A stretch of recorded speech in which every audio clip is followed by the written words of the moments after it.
it is the State of the Nation address.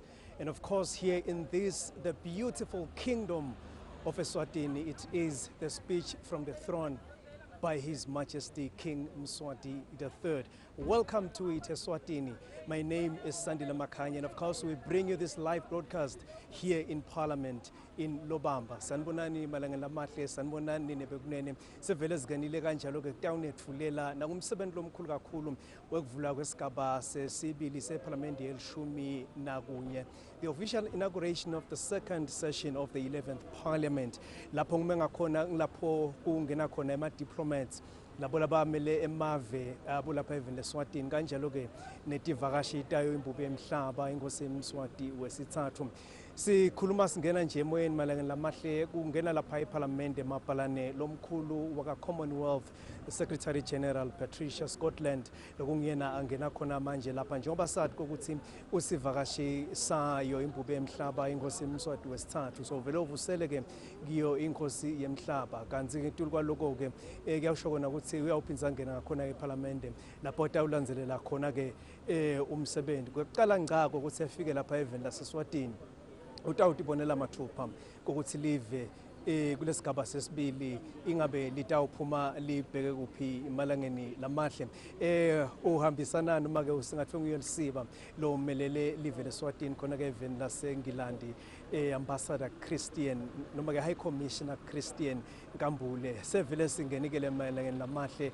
This looks set to be an eventful day where we expect His Majesty King Mswati III to essentially roll out the government agenda for the second session of the 11th Parliament. Welcome to Parliament. We're going to be bringing you very insightful comments from legislators, hopefully after His Majesty the King has set out the agenda for government. And of course, sitabe sibiyele emva kancane kubuka ukuthi eminyakeni lophelele ingonyama uma isukumisa ngalokusemthethweni sigaba sekuqala the first session ingabe yini liyayisho nokuthi sekuhambeke kangakanani sitawuzama ukuthi sithole ama-interviews from the Prime Minister nxa umhlonishani Mvulankulu isikhathi utawuba naso. We'll try and bring you the Deputy Prime Minister. We'll try to bring you some of the diplomats to engage them on issues affecting this nation and how they are willing to position themselves in a way that they'll partner with His Majesty the King and of course every Leswati in pushing this nation, in pushing the agenda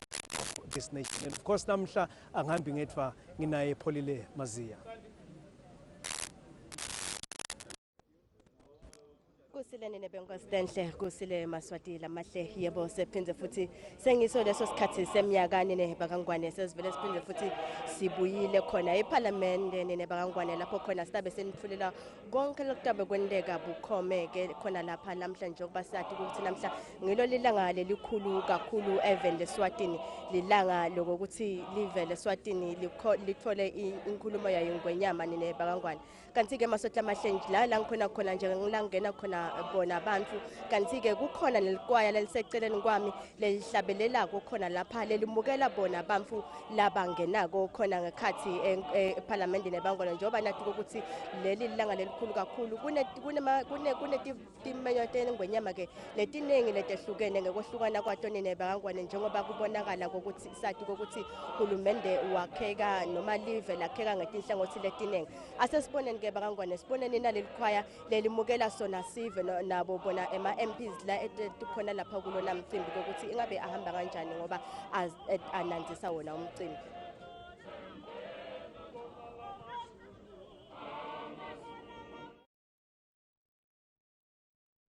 Yena ke umhlonishwa Mvulankulu kutawuvula ngalokusemthethweni isigaba sesibili seParliamentary elishumi nakubili the second session of the 11th Parliament.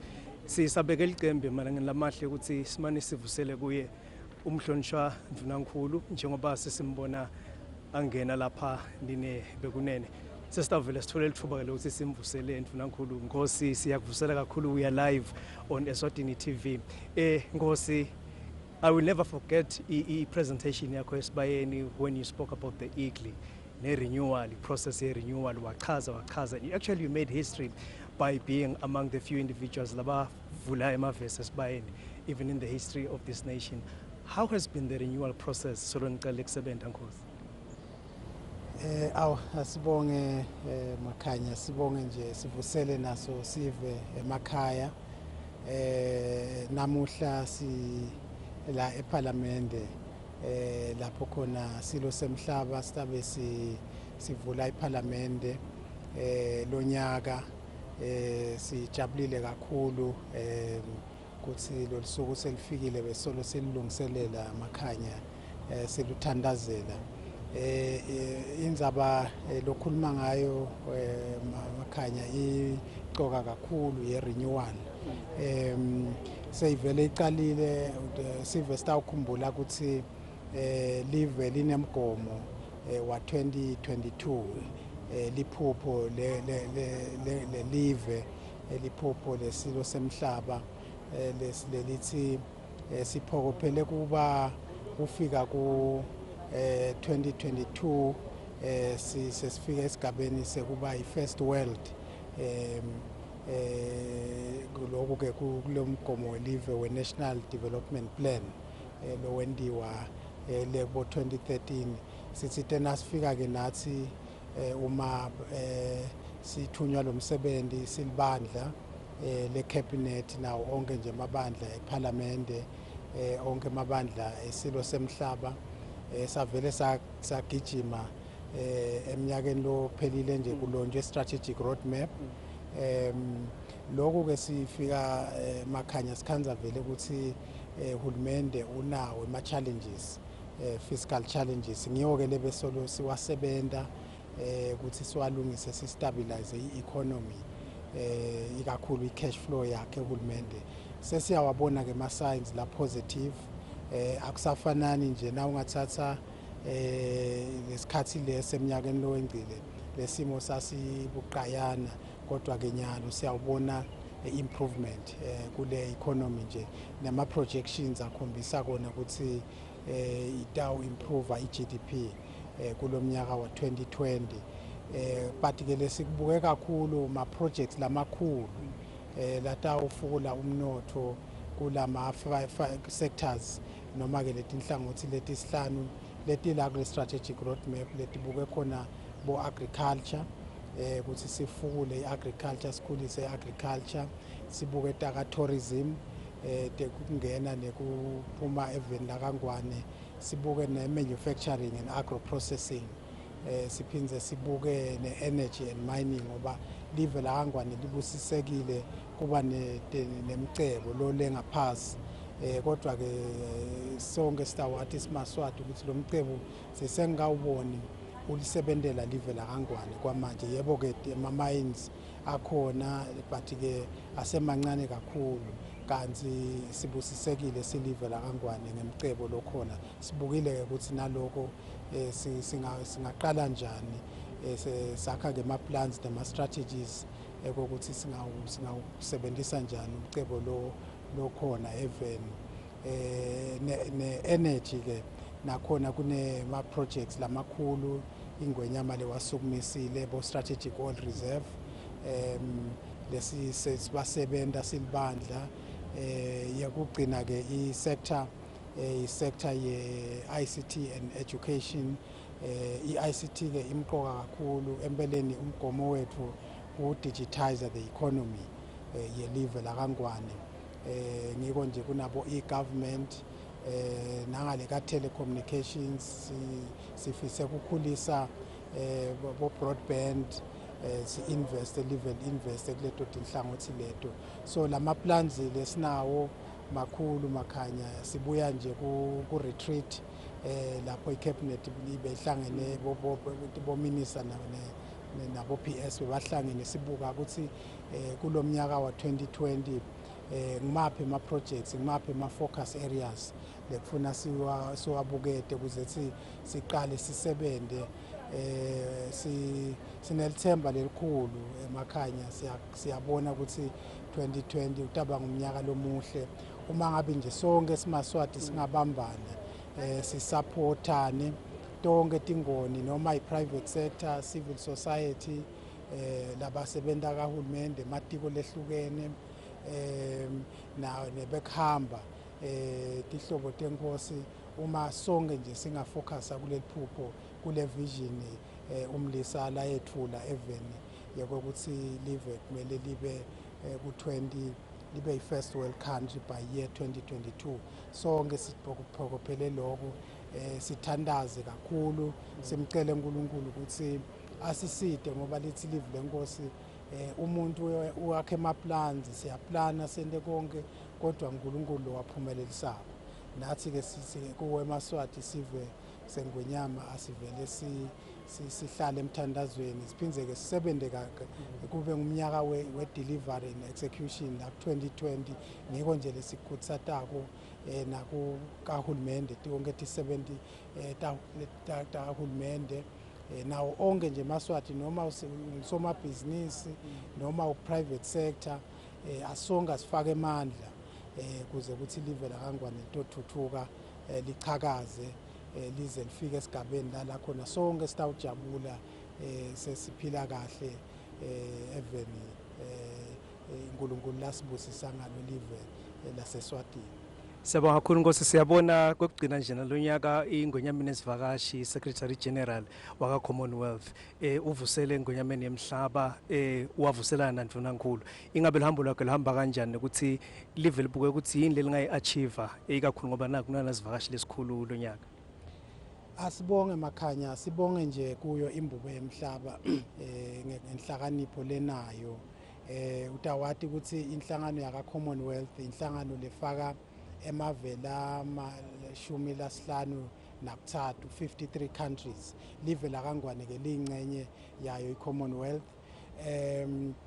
Kufika kwakhe Secretary-General amenywe ngiyo imbubo yemhlaba ukuthi abe khona kuleli viki tinkulumo tihambe kahle kakhulu ubone nematiko lehlukene nathi sambona itolo ke ube sesoyovusela nakuyo imbubo yemhlaba umhlangano lohambe kahle kakhulu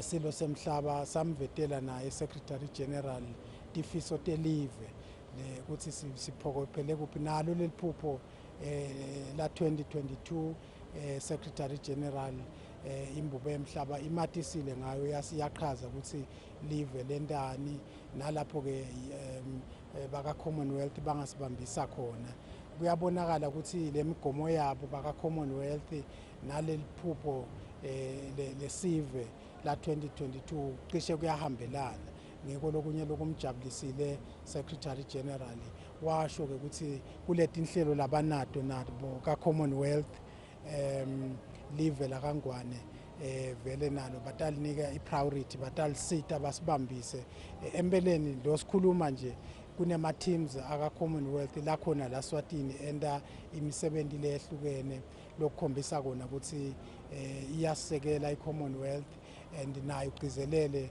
Secretary-General ukuthi batasibambisa kulama plans lesinawo silive nekokuthi ke basixhumanise naletinye lamanye mave sister countries la ku Commonwealth la sasembile tinhlangothi letehlukene ukuthi nakhona sikhona ukufunza kuwo kube khona lesikuthathako stokusebenzisa eveni laKangwane kuze ukuthi live litothuthuka luhambo luhamba kahle kakhulu njengoba wathi makhanya ukuthi usimenywa semlisa sengwenyama nanamuhla nje sitabe sinaye la ekuvuleni kweParliament. Siyabonga kakhulu Nkosi, sinifisela kusebenza lokuhle Nkosi. Siyabonga. Ngomhlonishwa Ndunankulu ngelamahle emapalane njengoba akhuluma ngaye emapalane we-Commonwealth so vele ungenele lapha ngekhathi njengoba ngikhola ukuthi babukeli bambonile uma kangena amapalane simenywa sayo ke imbubo yemhlaba ingosi eMswati wesithathu ekuvuleni kwalesigaba sesibili seParliament yelishumi nakunye ema-diplomats sola aqhubeka nekuthi angene ngakhona ngalapha kepha ke lokhu sekufike umhlonishwa Ndunankulu sesibheka ukuthi sekungangena lawo ke mhlambe lambalwa lasele kepha ke sithinzene nebelitiko letangaphandle le-foreign affairs basitekela lokho ukuthi ema-diplomats nema-missions la khona la kucishe kufika ku-21 lokusho ukuthi emashumi nakunye 21 high commissioners ambassadors nalabo lokhaya ukuthi bamele leti inhlangano kumbe dakamhlaba labakhona la sibabona ke batayo bahleli lapha ku public gallery usachubeka umsebenzi inseta ubabona malangeni lamahle singanimema nje ukuthi nivele nichubeke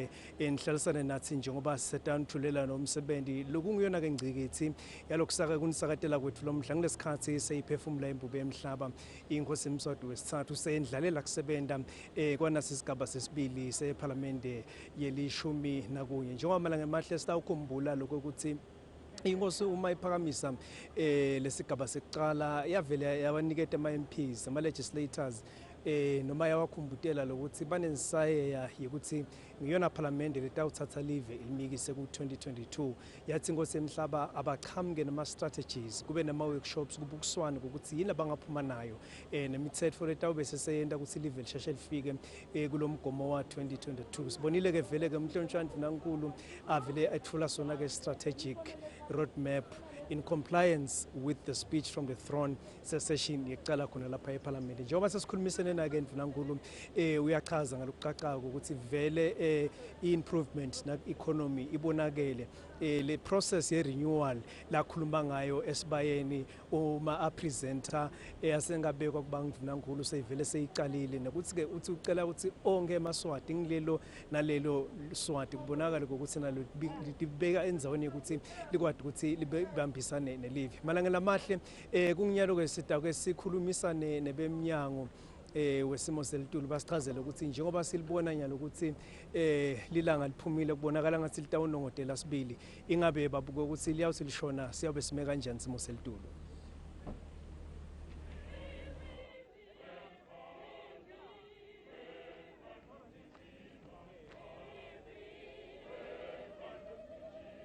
Sibonga kakhulu ithwala esinika lona silapha namhla sikhuluma bukhoma sami selitulu lapha khona etindlela zeParliament ngomseni omkhulu kangaka lesikubonayo beselo sisho kulamalungiselelo ukuthi sikhathe kusilishise lengela namhla libe nato ethu tinkhunga ekuseni nasehla nje sasuka embabane sehla umalagwana sitha khona la bekhona tinkhunga utubona tinsabenzi setende emafulambalo lapha nalapha kepha ke nyalo vele sekuvele kuba njalo liyashisa ilanga la sikhona khona nyalo naseveni lonke kude lokubhekile ngoba ukuthi nje taqhubeka libaleleke lishise kanti ke lokunye lesingakusho kulokushisa lekutaba khona la kutawenda ukuthi empeleni lizinga lokushisa litawugcina lifikele lapha ku-33 emini kepha kwanyako besa lapha ke ku-27 kumbekele ku-28 lesingakusho ukuthi nalinjena lokushisa lokuvakala kolamtimbeni lo 28 lengikhuluma ngaye nje nyalo uvakala ungazi ukuthi ngi-31 lokusho wona ukuthi ngethuba tasemini kubo 2 1 kuya ku2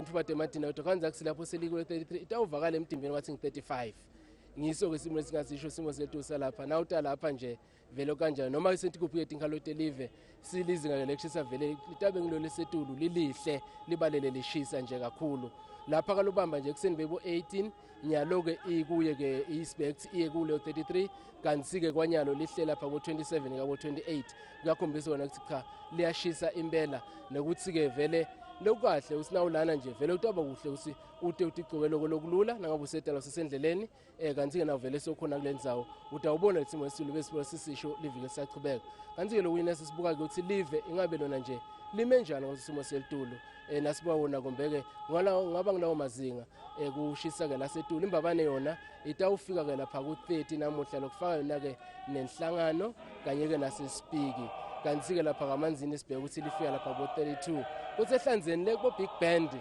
litabelishisa khona ke cishe kakhulu ngoba nje mbaba siphinga hlanga njengoshito tabe ku30 kanti ke lapha ke kamanzini sibheka ukuthi lifika lapha ke ku33 kanti ke kulabo labatawukhanza sibase kubo steki litawufika khona kubo 32 lashisa impela kuwe lutabuse big band hayi khona ke kuvele likhokha inhlande mandini ngoba litabule ku38 lishisa kakhulu impela lapho kanti kuwe lutabuse sikhuphe bompaka bomalinza litawushisa khona ke lifike ke ku37 leso isimo setulu salangenda namuhla lasiba nayo impela sonto kude longana lokubhekile ngoba litaqhubeka libalele lasalibe nawo lawo mafulapha nalapha kepha ke nangelisonto imvula ke kude kulamalanga lamabili lamathathu lamane kude longananga ngakuyo ke imvula kumbe emkhathini neliviki singahle sibone lokuvuma ke ngakhona enzaweni khona ngaseshonalanga nelive laseswatini kumbe bolesathu yabolesini lapho imvula singayibona kumbeke ngalesihlanu kuya kuwe omgcibelo ngilapho singaba nemathuba ngilathi la nconywana ukuthi singabona imvula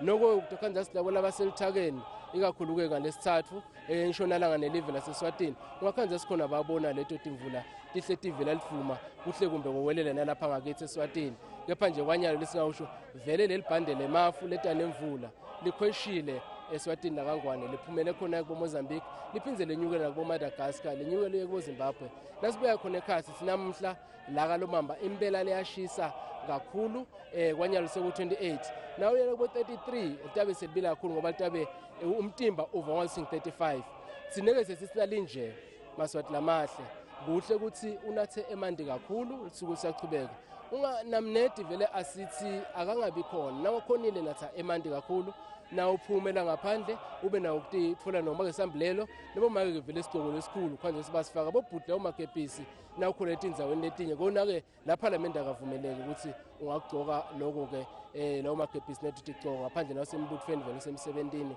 lesingasho ukuthi ke tambulelo vele na ngaphandle wendeni kakhulu lokho lokunye sisikuthathe ngesikhathi lesinanjena kwekuthi namhla ngesihlanu abantu abaningi dokhanza sibanemisebenzi ethithe lapha nalapha ungangeni nesilwane emotini inja noma kati umvayele emotini kuyingoti ushiya umfana futhi ekhathi emotini nasendlini nembene emotini uvala amafasitela nakonke into ingoti leto iba nesiqiniseko ukuthi nangabushiya abantwana emotini noma ke endlini banesiqiniseko ukuthi ushiya ke libe ke emafasitela wavulile nekuthi kunemuntu nomdzalo otakhona abanake labo bantwana noma ke letotilwane lesikhuluma kakhulu ukuthi chubeka unathe emandi kude umtimba wakho ukhona ekumelana nalesimo lesinaso elangena namuhla nakutawuhleli liqhubeka lihlelishisa kanjena siyakhumbula ukuthi kufanele ukuthi vele sichubeke ngaleyo ndlela ukuthi sithathe lawo sisingesilungu ngama precautions endawo ukuthi uchubeke uphile kangcono kulesimo noma belishisa kwana siphinde sikhumutane emazinga ekushisa Maswati lamasithi la sikhona khona sibheke ukuthi lifike ku33 la kalobamba emini kwanyalo lisapha ku27 kepha ngafunga ukuthi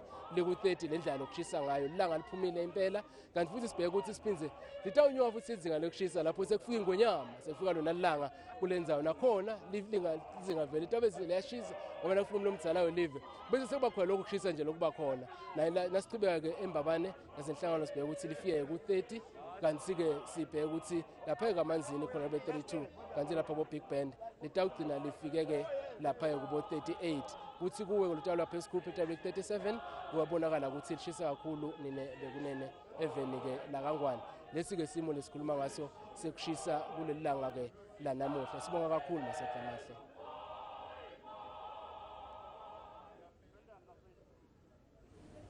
Njengobe basethulelekene besimo selitulu ukuthi babuke ukuthi isimo selitulu sitawuma kanjani malanga lamahle indzaba lebalulekile vele lesimo selitulu uma sikhuluma nje ukuthi imbube emhlaba eminyakeni lophelile khona lapha eParliament iyavete ngalokusobala ukuthi live litawuchubeka nokuthi libambisane nalamanye emave kuze ukuthi kutawutholakala sisombuluko sombululo sekuguquguquka kwesimo selitulu noma singasipheceledi i-global warming njengoba kubonakala ukuthi umthelela wayo uyakhinyabeta kakhulu iminotho ekakhulu uma sikhuluma ngelihlangothi lotekulima lela kukhona kubonakala ukuthi live leSwatini lingathi lisime kakhulu kiyo ke i-agriculture malanga lamahle sitakhumbula ukuthi nemhlonishana uNkulunkulu uMandvulo Dlamini kuthina kuyawuphela umnyaka lophelile wangenela umhlangano wayo ke lenzaba iguquguquka kwesimo selitulu eMadrid even naseSpain lena khona kwakhanya ukuthi emave ahlangana malanga lamathathu kodwa kubonakala ukuthi kude lokuphatheka kwemave laphuma nako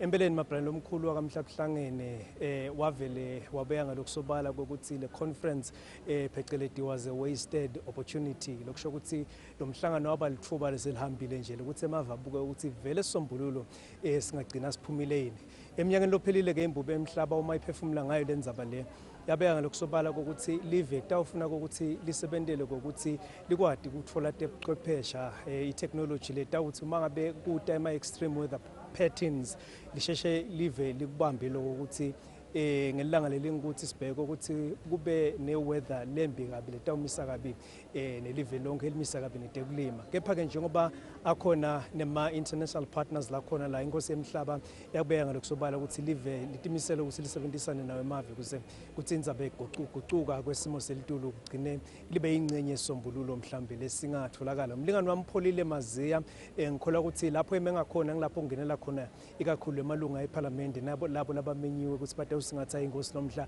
Pholile ngabe yini osiphathele yona kulesikhathi samanje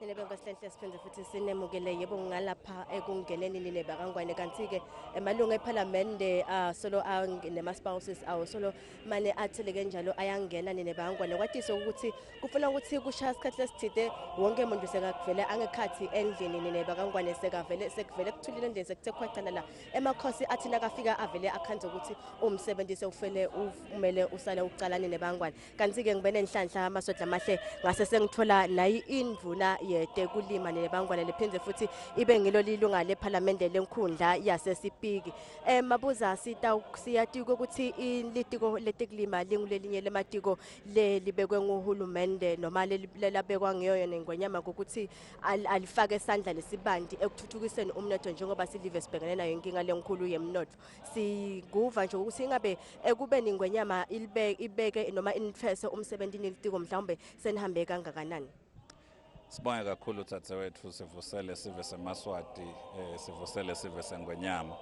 Umuntu akabonge nje akhumbule nesive seMaswati ukuthi iNgwenyama ikhulume ngeliphupho la Vision 2022 lokubalulekile ukuthi etingqondweni teMaswati ngaso sonke isikhathi yahlale akhona nathi ke singuhulumende nematiko ayo imbube sishumayela lona lelo vangeli litiko la agriculture ke njengelitiko nalo lelifanele ukuthi lifake isandla lesikhulu ekuthuthukiseni umnotho sithi asiqale ngekwendlulisa nje kubona timvula tichubeka tina sikhuthateke sive seMaswati ukuthi ebalime bantu baphume balime siyamethemba uNkulunkulu utawuchubeka alinise litulu ngoba kubalulekile ukuthi sive sibe nekudla kwanele lokudla kube ngilokwanele kodwa ngetulu kwaloko sikhuthathe eMaswati ke ku strategy sahulumende ukuthi bantu abalime phela balime for commercialization purposes bakhone kwenda imali khona badokhona nabo kuba nelutho asiveteke lokuthi kuyabonakala ukuthi lelithuba laloko likhona ngoba kusekhona kudla lekuchamuka ngaphandle lokuthi even la kangwane so ke sisebenzile ke Tsatewethu kulesikhashana kulomnyaka lomunye setama ukuthi uhulumende asekele sive nge-input subsidy abasupport ebalimi ngekuthi abengedele tinhlanyelweni nasetikulumbeni kuze badokhona kulima kudla lokwanele saphindze senda ke taba tekokuthi ema-farms lakhona eveni langasetshenziswa ngebantu sithole bantu labangawasebenzisa labasuka kangwane nalabachamuka noma ngabe kuphi lesithi ngema-investors bakhone kulima kulawo ma-farms siyabonga ke ukuthi ama-farms lacishe etako lapha eSiphohlongweni akhonile ukuthi kube khona abantu labacela kuwasebenzisa live lababusisela ukuthi bawasebenzise siyakholwa ukuthi lokho kutawusita ke ukuthi kudla kube kunenge lokunye ke lokumcoka loku strategy ngiloko sithi sifuna ukukhulisalohlangothi lokukhicita lubisi even la kangwane baka dairy bende umsebenzi la kumathapha benda i-processing plant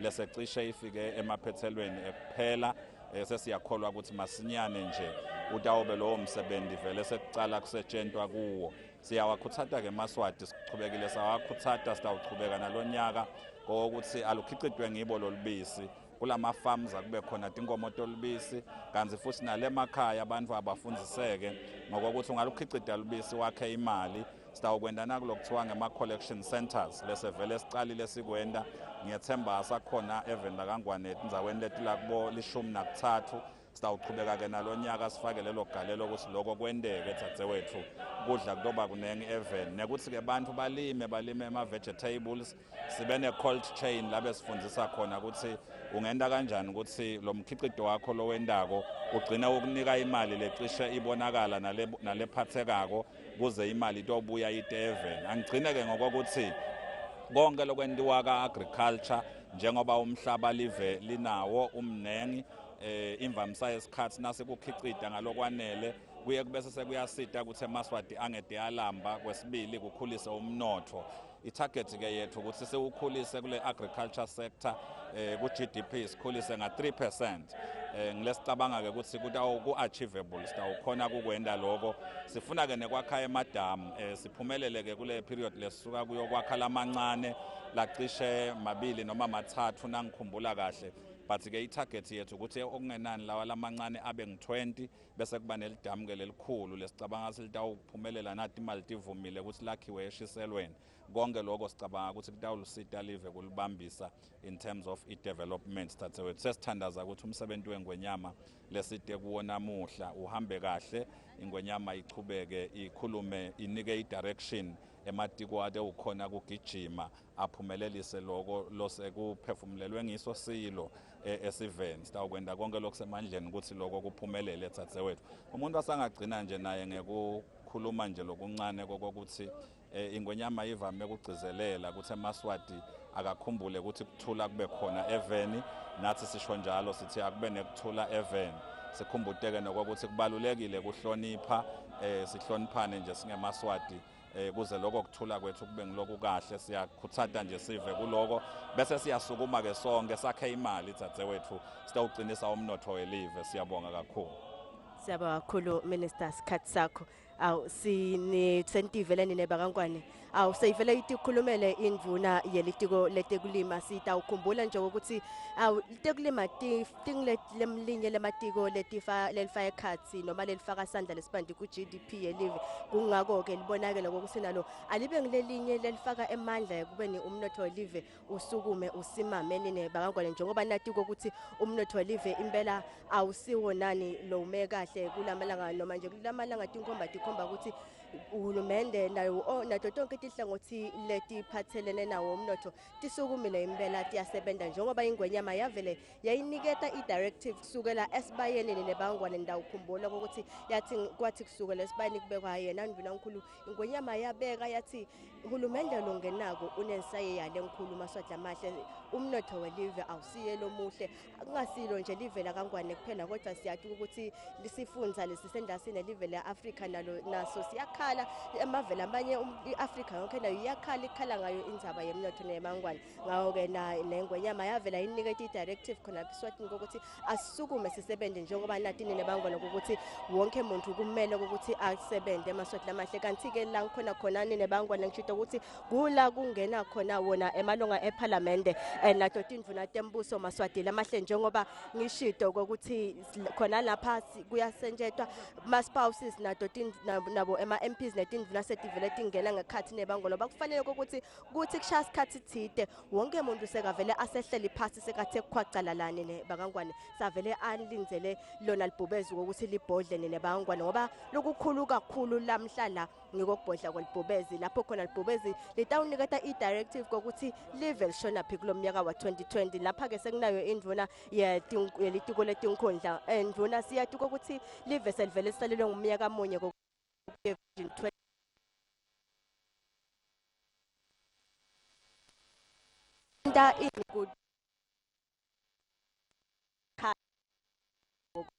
ukuthi sibambe lona lizinga la 2022. Angibonge dadwethu, umuntu nje aqale adumise lona lusuku lwalamuhla lapho imbube yemhlaba itawubhodla khona. Kubhodla ke kweNgwenyama kusuke kunika live i-direction njengoba ithi ngakhuluma imbube yemhlaba bese sonke siyaphuma sesilandela leyo mbono wembube yemhlaba lewushilo. Silitiko dadwethu setama konke lokusemandleni likakhulu kubuka yona tindzaba njengoba imbube yemhlaba yakhe tinkundla taba 59 yetama kusondeza ema-services kubantu. Lesethemba ukuthi lokho sitakwetama kube khona njengoba kuthuthuka kwelive ukuthi bantu bathole ama-services eduze, bantu bathole tindawo lapha basebentela khona, bahlala khona emiphakathi leti decent dadwethu. Singasho ukuthi sinaloluphupho njengoba ema-plans ethu nje lonyaka saba neschedule esitight, so kuyakhona lemiphakathi ngoba sivamise ukukhuluma ukuthi intuthuko yethu yalelive icala emphakathi. Leschedule sethu sithi vele siphuma siya lemiphakathi nokukhuthaza live ukuthi sisakhuluma nga-22 lifica kunjani libona, sithole leyo mbono dadwethu masinyane. Mathi nje sitabe sesiqalile kuletinye tifunda kukhulumisana nemiphakathi ke nyalo kubuka yona le ntuthuko yethu ukuthi vele iyamitha Vision 2022 nembalo uma uthi uyabuka ubuka imigwaqo ubuka intuthuko sithi thina sesikuye Vision 2022 sekuthi nje phela kufanele noma sowufikile obe ucenta emaceleni. Kungaba ngiloko nje dadwethu sesilambele inkulumo yembube yemhlaba lokusibona nje dadwethu sijabule kangaka. Siyabonga kakhulu Ndvuna. ngesikhathi sakho nene bangwane nitivele ukuthi ematiko empeleni awahlali nawo phasi onke ematiko asukumile ayasebenza nene bangwane njengoba nitawukhumbula uma ingwenyama yemhlaba itithano na libutho emavikini lambalwa lendlulile esigodlweni engabezweni yakubeka lokusobala ukuthi njengoba nyalo sekuvele kusele munye umnyaka munye voko ukuthi sifike kuye Vision 2022 nene bangwane kumele ukuthi sale sibambisisa lapho sibambe khona wonke umuntu kenene bangwane kumele ukuthi afake isandla lesibande ematiko ngekohlukana kwawo nene bangwane njengoba ayibekile indvuna lapha etinkundla ukuthi nalo tiko letinkundla alikasaleli ngephandle nene bangwane ngoba nje lengibuyele ngakuveta ukuthi eminyakeni endlulile lona tiko letamele kokusonzetha lona sito noma ama services kubantu etinkundleni libambisene netiko leka Home Affairs ukuthi bantu bakhone ukuthola lusito dudane nabo nene bangwane lokho kungilokunye noma kungilenye ikhomba lesho ukuthi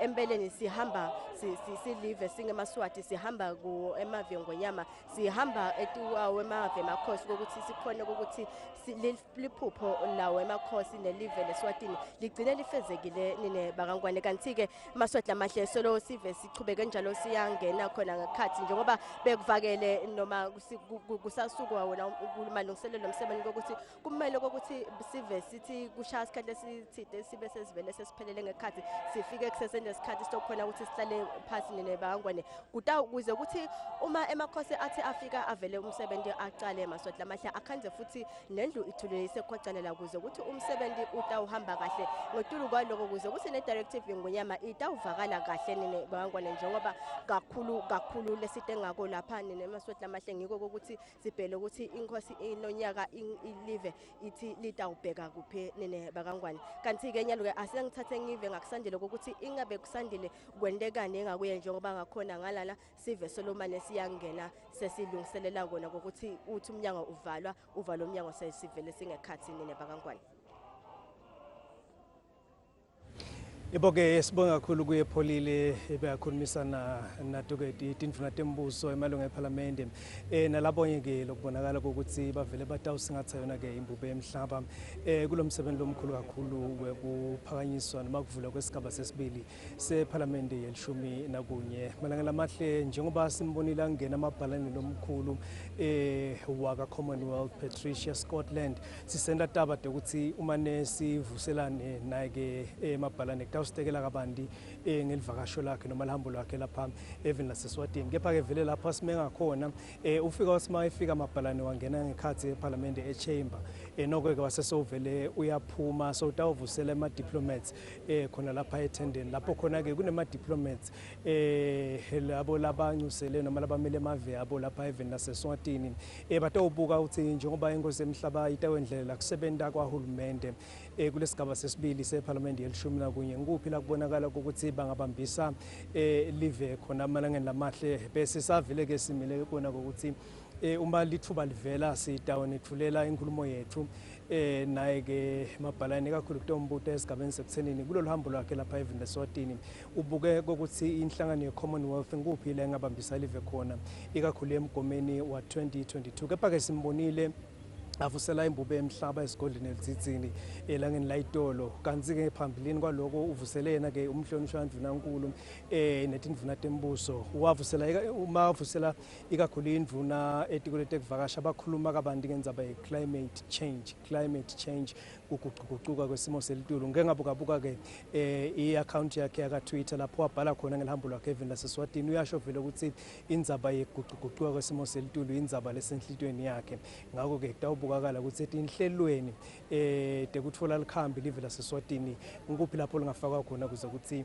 lingatawusalela ngaphandle sibhekele ukuthi ke noma ngaba nginini kusukela manje avele yaphume emabhalane lomkhulu sitokwadi ukuthi sivuselane naye kepha ke lapha ngekhathi usaphishanekile usavuselana nawe ama diplomats njengoba sathi ukuthi mkhulu kakhulu lomsebenzi lona malanga lamahle kukhona ama-diplomats labanyenti kakhulu njengoba ngishito ngichazela ngaphambilini kokuthi belitiko letangaphandle nekubambisana lamanye emave basitekela ukuthi ama-diplomats lakhona la ange-25 ngetulu 25 lakhona lapha kutawusingatha inkosi yemhlaba sifake ekhathi-ke nema-development partners elive lawo mave kungaba ngemave kungabadi inhlangano letibuke ukuthi live leSwatini lingathuthuka libhekephi njengoba sibhekene nemsebenzi lomkhulu kakhulu wakhe 2022 kepha-ke ehlelweni lalomuhla luhla lukhomba ukuthi kutawungena indlovukazi mhlekazi noma ngcebeza khweshe utawusomanyathela khona lapha eParliament amukelwe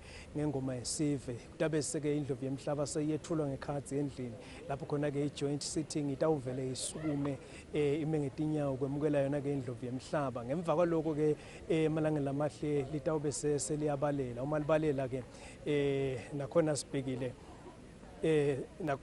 nakhona-ke sibhekile malangeni lamahle kokuthi indlu ivele isukume uma kungena yona-ke impupu yemhlaba kungumanje-ke nine bekunene sesinaye mabhalane lomkhulu waka Commonwealth lesitawuvele sivuselane naye Secretary-General. Thank you so much for your time. We do understand that you're having a really tight schedule. You are in the kingdom as a guest to their majesties, and yesterday you actually had an audience with His Majesty the King. Will you briefly tell us about the agenda of your visit to the kingdom? Well, firstly, can I say what a huge honour it is to be His Majesty's special guest in this wonderful occasion. And I was extraordinarily privileged because I spent maybe 3 hours with His Majesty yesterday, which I think was a rare privilege for anyone. And I was so grateful to hear the plans that His Majesty has for the people of the Kingdom of Eswatini. We talked about the aspiration that there is to turn Eswatini into a first nation in terms of economic development and the hopes for the 55% of Eswatini who are under the age of 30. The issues that we have to face in relation to climate change, in the challenge also to make sure that we have a higher level of employability. The way in which we can work together to make it more efficient, more effective, and His Majesty has so many plans. We also talked about how we can increase inclusion, how we can make sure that all voices right across Eswatini are heard and are included in all our processes. It was a wonderful opportunity to talk about the Commonwealth. The Commonwealth has 2.4 billion people, but just over 1 million people who are Eswatini are very precious to all of us. And we talked also about the Sustainable Development Goals. How do we deliver those? And the plan that Eswatini has for its own national implementation. How can we enhance that? I had an opportunity also to talk about how we make the countries more wealthy.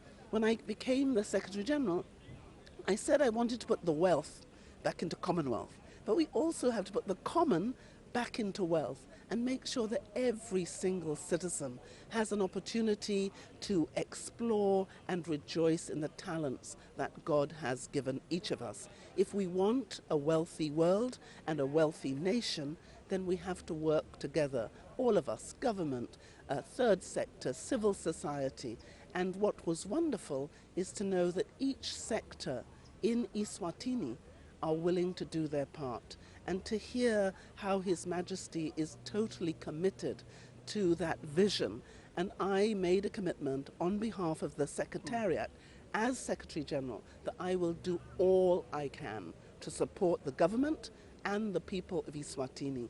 We now have about 42 implementation toolkits, and I have said to His Majesty and the government, anything that we have is also Eswatini's, because I know that each country has so many difficulties and challenges, and none of us can manage those on our own. But with a family of 53 nations and 2.4 billion people, we can do that. And I was able to share what I had experienced in India. India has been wonderful about offering, but so has all the other countries, opportunities for the UK, for Canada, for Australia. But what about all our brothers in the Caribbean, all our brothers and sisters in the Pacific, and all our brothers and sisters right the way across Africa and Asia? We are one family. And I believe together the Commonwealth family can do some remarkable things. So it was an extraordinary 3 hours, and I was very blessed to have them. And I was so grateful that His Majesty and the members of the cabinet expressed real appreciation for everything that the Commonwealth Secretariat has been able to do as partner, and I was very humbled to receive His Majesty's warm congratulations for everything that I have tried to do in the last 4 years as the Secretary-General. And it was very warming to hear that His Majesty and the government of Eswatini has given me their wholehearted support, and they are helping and willing me to do even more and work even harder. So I'm very grateful for this wonderful opportunity. And I love Eswatini. It is so beautiful. I was about to say that, Secretary-General, to say that you seem to be so passionate about Eswatini. And in fact, I just followed your Twitter accounts this morning, and I've been seeing you've been flooding your timelines with your agenda. We hope that it's not the last time that we see you in the beautiful kingdom. Well, I'd love to come back. I know a number of people have said to me that I look like Eswatini, and so when they said, "Are you Eswatini?" I said, "Of course." And indeed, I am 53 countries. So it's been a great pleasure and a great privilege, and I am so grateful to His Majesty for this invitation. I know that I have been invited for a long time, and I had promised that I would come, and I'm sorry to have taken so long, but I am so grateful to be here now and on this very auspicious day of the opening of Parliament. Secretary-General, thank you so much for your time, and do enjoy the proceedings. Thank you very much indeed. Thank you. Malanga lamahle nguye ke mabhalanelo omkhulu wenhlangano ye-Commonwealth usichazela ikakhulu ngemhlangano labenawo nayo ke imbube emhlaba inkosi emswati wesithathu esigodlweni elidzidzini itolo. Uyachaza ke ukuthi vele inhlangano itibophelele ekuthenini live laseSwatini lingasaleli nakancane ngemuva kidoti inhlangano ungathi inhlelo tayo i-Commonwealth. Ukhuluma kabanti ke ngendzaba yemgomo live Vision 2022 nokuthi inhlangano itimisele ukuthi ilibambise live ngakho konke lokusemandleni. Uchazayo ukuthi kube ingayizivele kokuthi abe nesikhathi lesihle nembubo emhlaba lokusikhathi lesithethe ama-hour lamathathu so lokukhulunywa indzaba ukuthi inhlangano ingachubeka isebenzisane njani naloku live laseSwatini malangeni lamahle. Sesibonile ukuthi naboma-ke emakhosikazi nine bekunene sebavele bafikile khona lapha eParliament. Lokho kuyashona ukuthi singathi nje umsebenzi sovele kuyabonakala ukuthi uya ngasekuqaleni nine bekunene. Ama-diplomats sekaphuma lapha etendeni lapho bekakhona khona ngiyakholwa ukuthi sekayongena ngekhathi echamber lapho atawufike khona alanzelele khona umsebenzi nine bekunene. Kanti ke lapho ngime ngakhona sengiyabona ukuthi nembutho tekuvikela sowulungela kona ukuthi uvele ungene ngekhathi. Lokho ke kusho kona ukuthi sesingabheka noma ngabe kungiyini kumanje simema ukuthi elichubeke emalangeni lamahle kulanzelela konke lokwenteka khona lapha eParliament. Pholile Maziya soloku uyachubeka ukuthi yakhulumisane nalabo labamenyiwe nine bekunene. Pholile, ingabe ngubani lo sitholelena kulesikhathi samanje singachubekele empilo?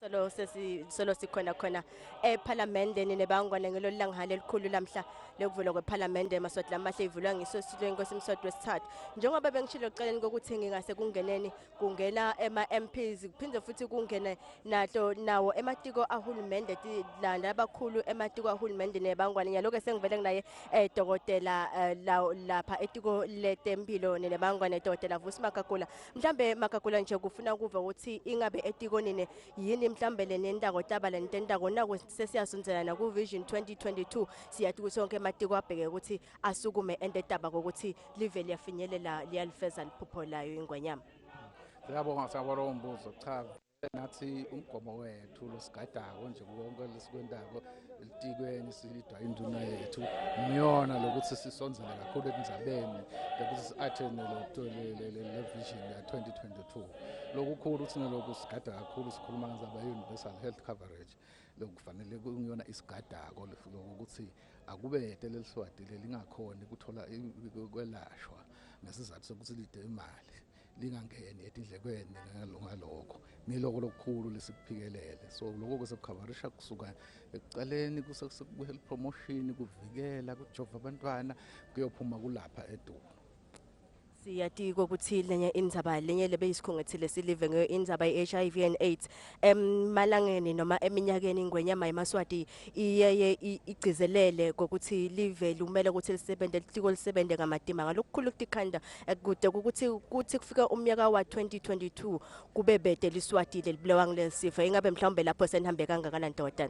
Siyachubeka vele nje lakhona lapho nje the starting point nje leso singayisho ukuthi ishims isurvey yethu lekwendile isitshengisile ukuthi sikhonile kuhlisa infection incidence rate up to 44% in only 5 years so vele sole siyachubeka simgomo sole ngona lo just by 2022 webede mbulo safa abulawa HIV. Siyaba kakhulu dokotela nenabangwane ntiveleke nguye dokotela Vusi Makakula lokungena director etiko letempilo nebakangwane maswati lamahleke siyathi ukuthi litiko letempilo nalo litama ngayo yonke indlela ekuthaneni lisebenze kamadima kude ukuthi tempilo titaba sezingeni lelifanele sikhone kubamba emazinga emhlaba wonke nebangwane kanti ke sengiphinze futhi ngisenhlanhleni maswati lamahle sengitholile linye lilunga leParliament lapha ngisengithole yena umbane Nkosi ihlangabeza siyati ukuthi kakhulu lokubhekekile lamhlalana ngiyo idirective yayo ingwenyama ukuthi ingabe namhla libhubezi litawubhodla linikade yiphi indlela ku emalunga eParliament ngekhathi endlini nakuye ehulumende sije sekungaba kufuna ukuva ukuthi nasemnyakeni lephelile bekusigaba sekucala seParliament ye11 ingabe ingwenyama kuloku lebeyibekile indlela leyanikhomba yona kuseni nakhe imithetho lapha nalapha ingabe bekuhamba kanjani kusachubeka nomnyaka 2019.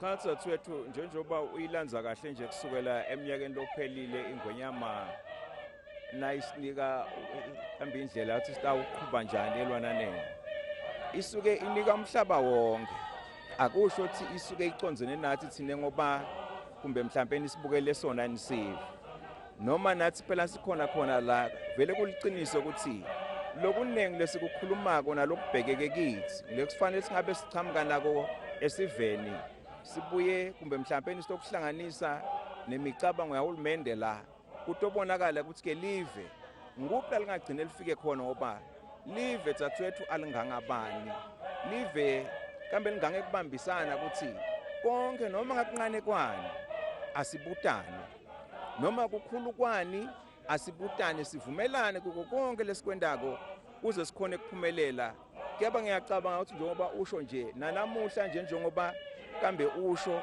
live kambe likwendile lokho emihleni kambe litawuqhubeka kumbe vele mbambamba sakugcina mhlawumbe nisewela ngako ntokazi. Sibonga kakhulu Mkhosi. Sibonga kuyumfana Nkosini nebangwane njengoba nisentivele ukuthi ayichaza yona indaba ukuthi vele bangemalunga eParliament betamanga yonke indlela ukuthi bende logo labaniketwa ngona ingwenyama bende bahamba endleleni lababekelwe yona ngesosilo semhlaba bakangwane kanti ke masodla amahlenda ukukhumbula ukuthi nje lapha kunaso khona lapha kuthi abakhona sivakashi noma kunaso sona sivakashi sayo ingwenyama bakangwane sita ukukhumbula ukuthi sivakashi sengwenyama sifikile itolo saya kuyovusela kisosilo bakangwane lapho khona ingwenyama imbonge kakhulu yena Secretary-General wa Commonwealth ukuthi angeta even leSwatini atekto kwathi kabanti ngenchubo nangemihambo yalo live leSwatini kubuketa nje ukuthi live leSwatini lisebenta kangakanani masodla amahle ngoba ndawukhumbula ukuthi live leSwatini lingilo lilunga leCommonwealth kusukela ngeminyaka 1968 uma live lithola yona inkululeko bakangwane kanti ke masodla amahle ke lokunye nje lengingakuveta ukuthi yena imabhala nejikelele wayo eCommonwealth uvetile ukuthi actually ubonge kakhulu umsebenzi lo wenziwa ingwenyama yeMaswati abambisana naye uhulumende ekuthenini ke basebenza ngalokukhulu ukuthi khandla kwenta siqiniseko ukuthi ema services afinyelela kahle kiso sona sive emakhaya kuqinisekisa ukuthi eMaswati konke kuyafika eMaswatini nebangwane kanti ke lokho emakhosi angekhona kukwenta aodwana nebangwane ngiko kona kubanjiswa ngiwo ematiko lehlukahlukene nekuwo kona kubanjiswa ngiwo emalunga eParliament njengoba namhlanje njengoba sikhona khona nebangwane ngiyoko ukuthi ingwenyama iniketa yona idirective iniketa yona indlela ngewona emalunga eParliament bese sekuyaphunywa kuyiwa kuyosenjetwa nebangwane njengoba namhlanje la kutawe kuvulwa kwa iParliament namhlanje kusho kona kuqala kweminyaka weParliament uyeminyaka wa 2020 bakangwane basodla amahleke angathi ke ngakusandile ukuthi ingabe mhlambe kukhona enokwendeka kongakuye kodwa nje ngalana solo sive sengwenyama sesiyachubeka siyangena kodwa nje lengakusho ukuthi sivele singena ngolokukhulu kushesha njengoba indlu seyingavele ivalo noma bekunini nebangwana ngoba kubekiwe isikhathi ukuthi nakushaya isikhathi lesikuthi sive sibe sesivele sesiphelele ngekhathi kuze ukuthi umsebenzi utawuchubeka nebangwane sandile ingabe mhlawumbe ngakuwe sekufike bobani ema diplomats. Sibonga kakhulu Pholile emalangeni lamahle lapha ngime ngakhona manje kulapho sibheke khona ukuthi kunyenti lokutawundeka njengoba sathi ukuthi sesivele silinze kona ukuthi kusale kunyathela indlovukazi Mhlekazi lokutawulandzelana nako-ke lokho ukuthi itawuvele sevele kuyabonakala ukuthi liyabalela khona lapha eParliament lokhu ngibona kwingcikithi yelisuku lalomhla belilanga ngokubona ukuthi noma kuva ukuthi inkulumo yembube emhlaba lendlela kusebenta kwalansi sigaba sesibili seParliament yelishumi kunye itawuthi uhulumende akasebenze yabheke iphili lonyaka njengoba sathi ukuthi live lisemkhankasweni lobonakala soqala kubona idetail ukuthi kumane kubuye umnotho welive live likwadi futhi nokuthi lilo nedinsayele tahlukahlukene lokubonakala ukuthi ngito elibambelela ukuthi live lithuthuka kepha ke uma ingwenyama emhlaba ayivula sigaba sekuqala eminyakeni lophelile yavele yaniketa emalunga eParliament insaye ukuthi aguqule tinsayeya letibhekene nelive tibe ngamathuba lamakhulu ekuthuthukisa umnotho sikhulumisene ke naye Ndvunankulu washo ukuthi le renewal process sevele seyiqalile njengoba sekune strategic roadmap sikhuluma itolo nje emalangeni lengcile iParliament beyi retreat espeak kukhulunywa kona ukuthi ingabe lonyaka kukhulunywa kusenjetwa kubhekwa ngakuphi siyathi ke ukuthi imbubu emhlaba elengela lomhla isingathwe ngibo lesingathi bamncusele emave yabo lapha even laseSwatini uma sikhuluma ngama international relations noma indlela lelive leSwatini libuka ngayo tindzaba tangaphandle kulamanye emave nokuthi ingabe lona limebe siyathi ukuthi kungaba kusenhlanganweni yaSADC kungaba kusenhlanganweni yaAfrican Union kungaba nguye mhlabhlangene lombala imbubu emhlaba ehambiswa emlayito munye vo ukuthi lapho kubonakala khona ukuthi akubonwa ngasolinye indzaba isekutheneni akukhulunyiswana kuze ukuthi kuthula kunganolahleka emhlabeni siyakhumbula ukuthi ngesikhathi imbubu emhlaba ivele ichitha libutho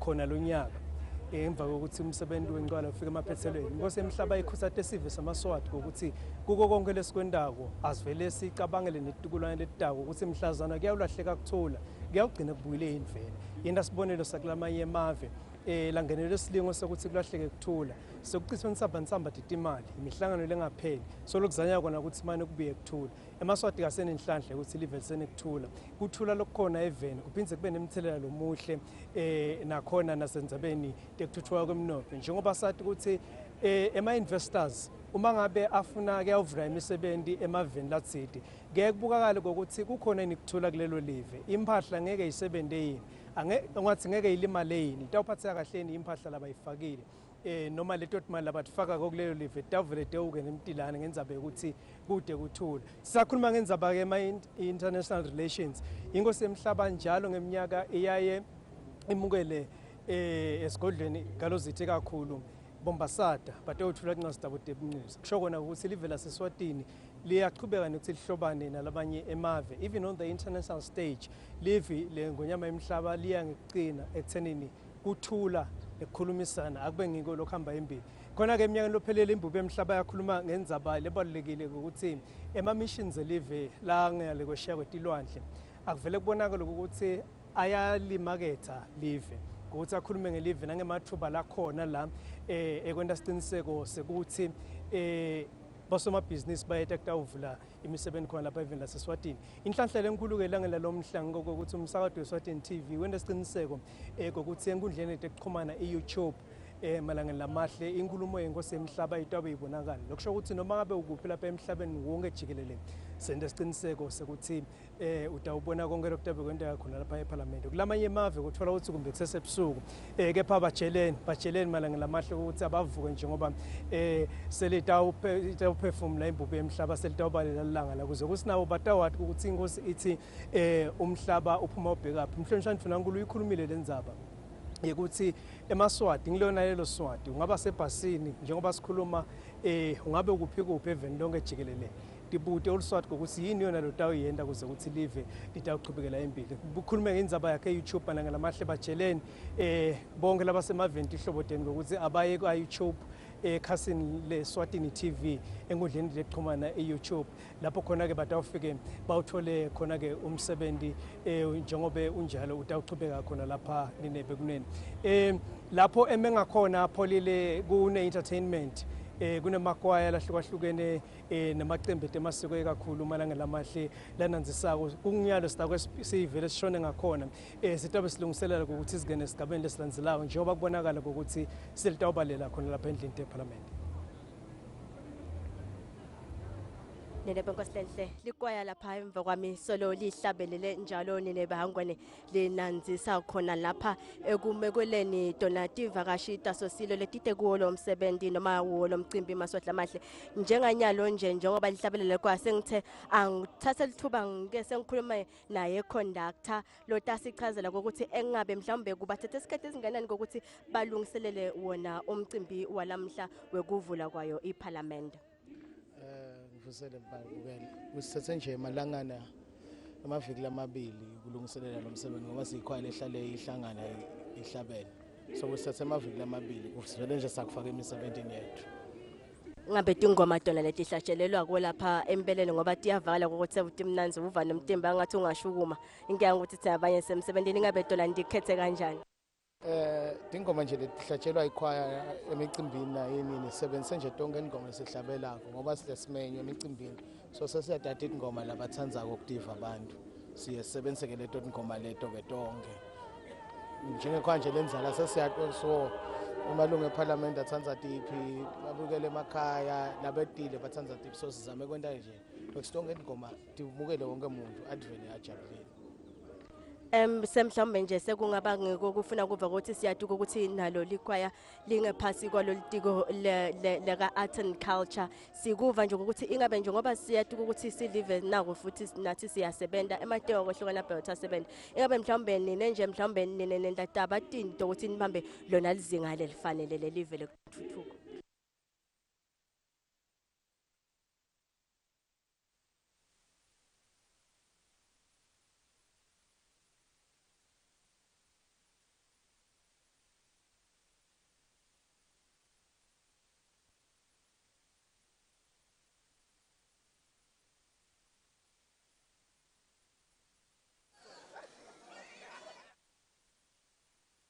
semavela komakhelwane vele cishe izinga lemakhaya nje la lesikubhekile ke nina bekunene ukuthi uma ifika ungathi uma seyinyathela inkosi emhlaba khona lapha eParliament kudawuthi uma libalela silo semhlaba sihlonishe ngayo ingoma yesive lokho ke kudawulandzelana nako ukuthi inkosi emhlaba ibese iyacelwa ukuthi ihlole umbutho webete kuvikela ngemva kwaloko itabe seke indlu seyivele yasukuma emangetinyawo sibhekile ukuthi lapho ke itabe seseyethulwa inkosi emhlaba ngakhona ngekhathi endlini ingeneke inkosi emhlaba ngekhathi echamber njengoba sibona ichamber ukuthi sevele igcwele iyaphuphuma emalunga eParliament esavela ngekhathi lokho kutawube seke kulandzela leminye imisebenzi kufaka ekhathi umfundisi lo tawuvula ngemthandazo esibhekile ukuthi bese sesithula inkulumo ya kemengameli endlini yetimbunga umfundisi Lindiwe Dlamini nine bekunene ngemva kwaloko itabe seke seyaphefumula inkosi emhlaba iphefumulela eParliament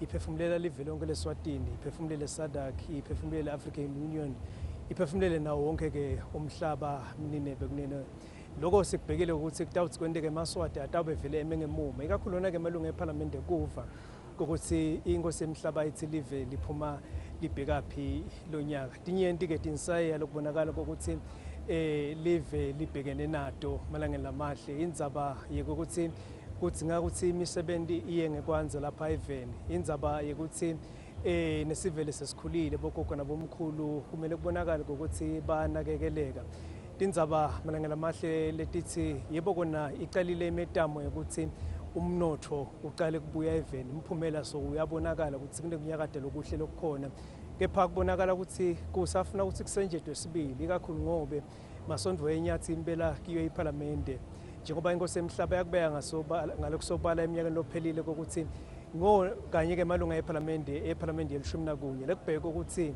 amikise live kibo umgomo wa 2022 eMaswati yabhekile ukuthi uma kufika lo mnyaka lo yokubonakala ukuthi umehluko semyenti sibili etinhlangothini letahlukehlukene eveni laseSwatini nine bekunene ngako ke sibheke lo mhla ukuthi emalunga eParliament yalalelisisa uma inkosi emhlaba seyendlalela kusebenta kwahulumende kulesigaba sesibili nine bekunene kanti ke kutawuhamba kufike sigaba lapho khona ke uma seyiphefumulile ingonyama emhlaba itobe seseyihamba seyavusela wona ke ama-diplomats njengoba siwabone ukuthi nanawo aphume aphelela inkosi emhlaba itavusela wona ke nema-development partners elive ivuselane naye ke mabhalani lomkhulu waka Commonwealth njengoba sisanza ukukhulumisana naye asichazela kabanti ngesikhathi lesihlele labenaso na imbubo emhlaba inkosi Mswati wesithathu esigodlweni elizini elangeni layitolo la khona kukhulunywa kabanti ngetindzaba tekusebenzisana lokuhle lokuchubekako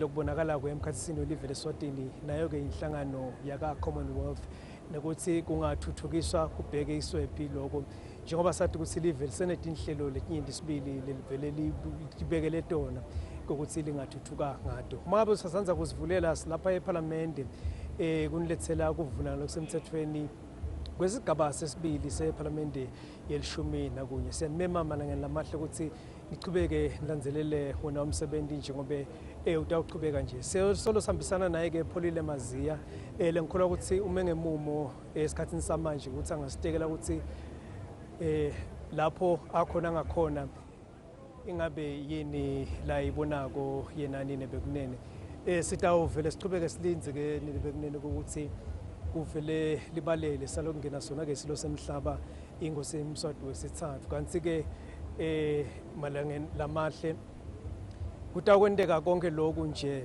sive sonke noma live lonke leSwatini limengemumo nalokuva ukuthi ingabe uma iphefumula imbubo emhlaba itawuthi live leSwatini litawusebenta libhekephi kiwo lomnyaka kepha ke sitawukhumbula ukuthi uma kuvulwa inkosi emhlaba uma ivula sigaba sekucala khona eminyakeni lophelile khona lapha eParliament malunga eParliament angena avele kwabonakala ukuthi malangeni lamahle uma angena inkosi emhlaba yakhumbuta stothi ngerole yema-parliamentarians ukuthi uma ngabe ushaya mthetho kusho ukuthini lokho yini umsebenzi wakho lokufuna ukuthi uwende njengoba uma ngabe sive sikukhiphile ukuthi uye eParliament indzaba isekuthenini ufike usebende ubonakale ukuthi ligalelo lakho liyabonakala futhi liyevakala malangeni lamahle. Inkosi emhlaba yakhumbute malanga eParliament ukuthi umhlaba wonke wakangwane ubuke wona ukuthi asebenze ngokudikhandla kuze ukuthi live ligcine lifikile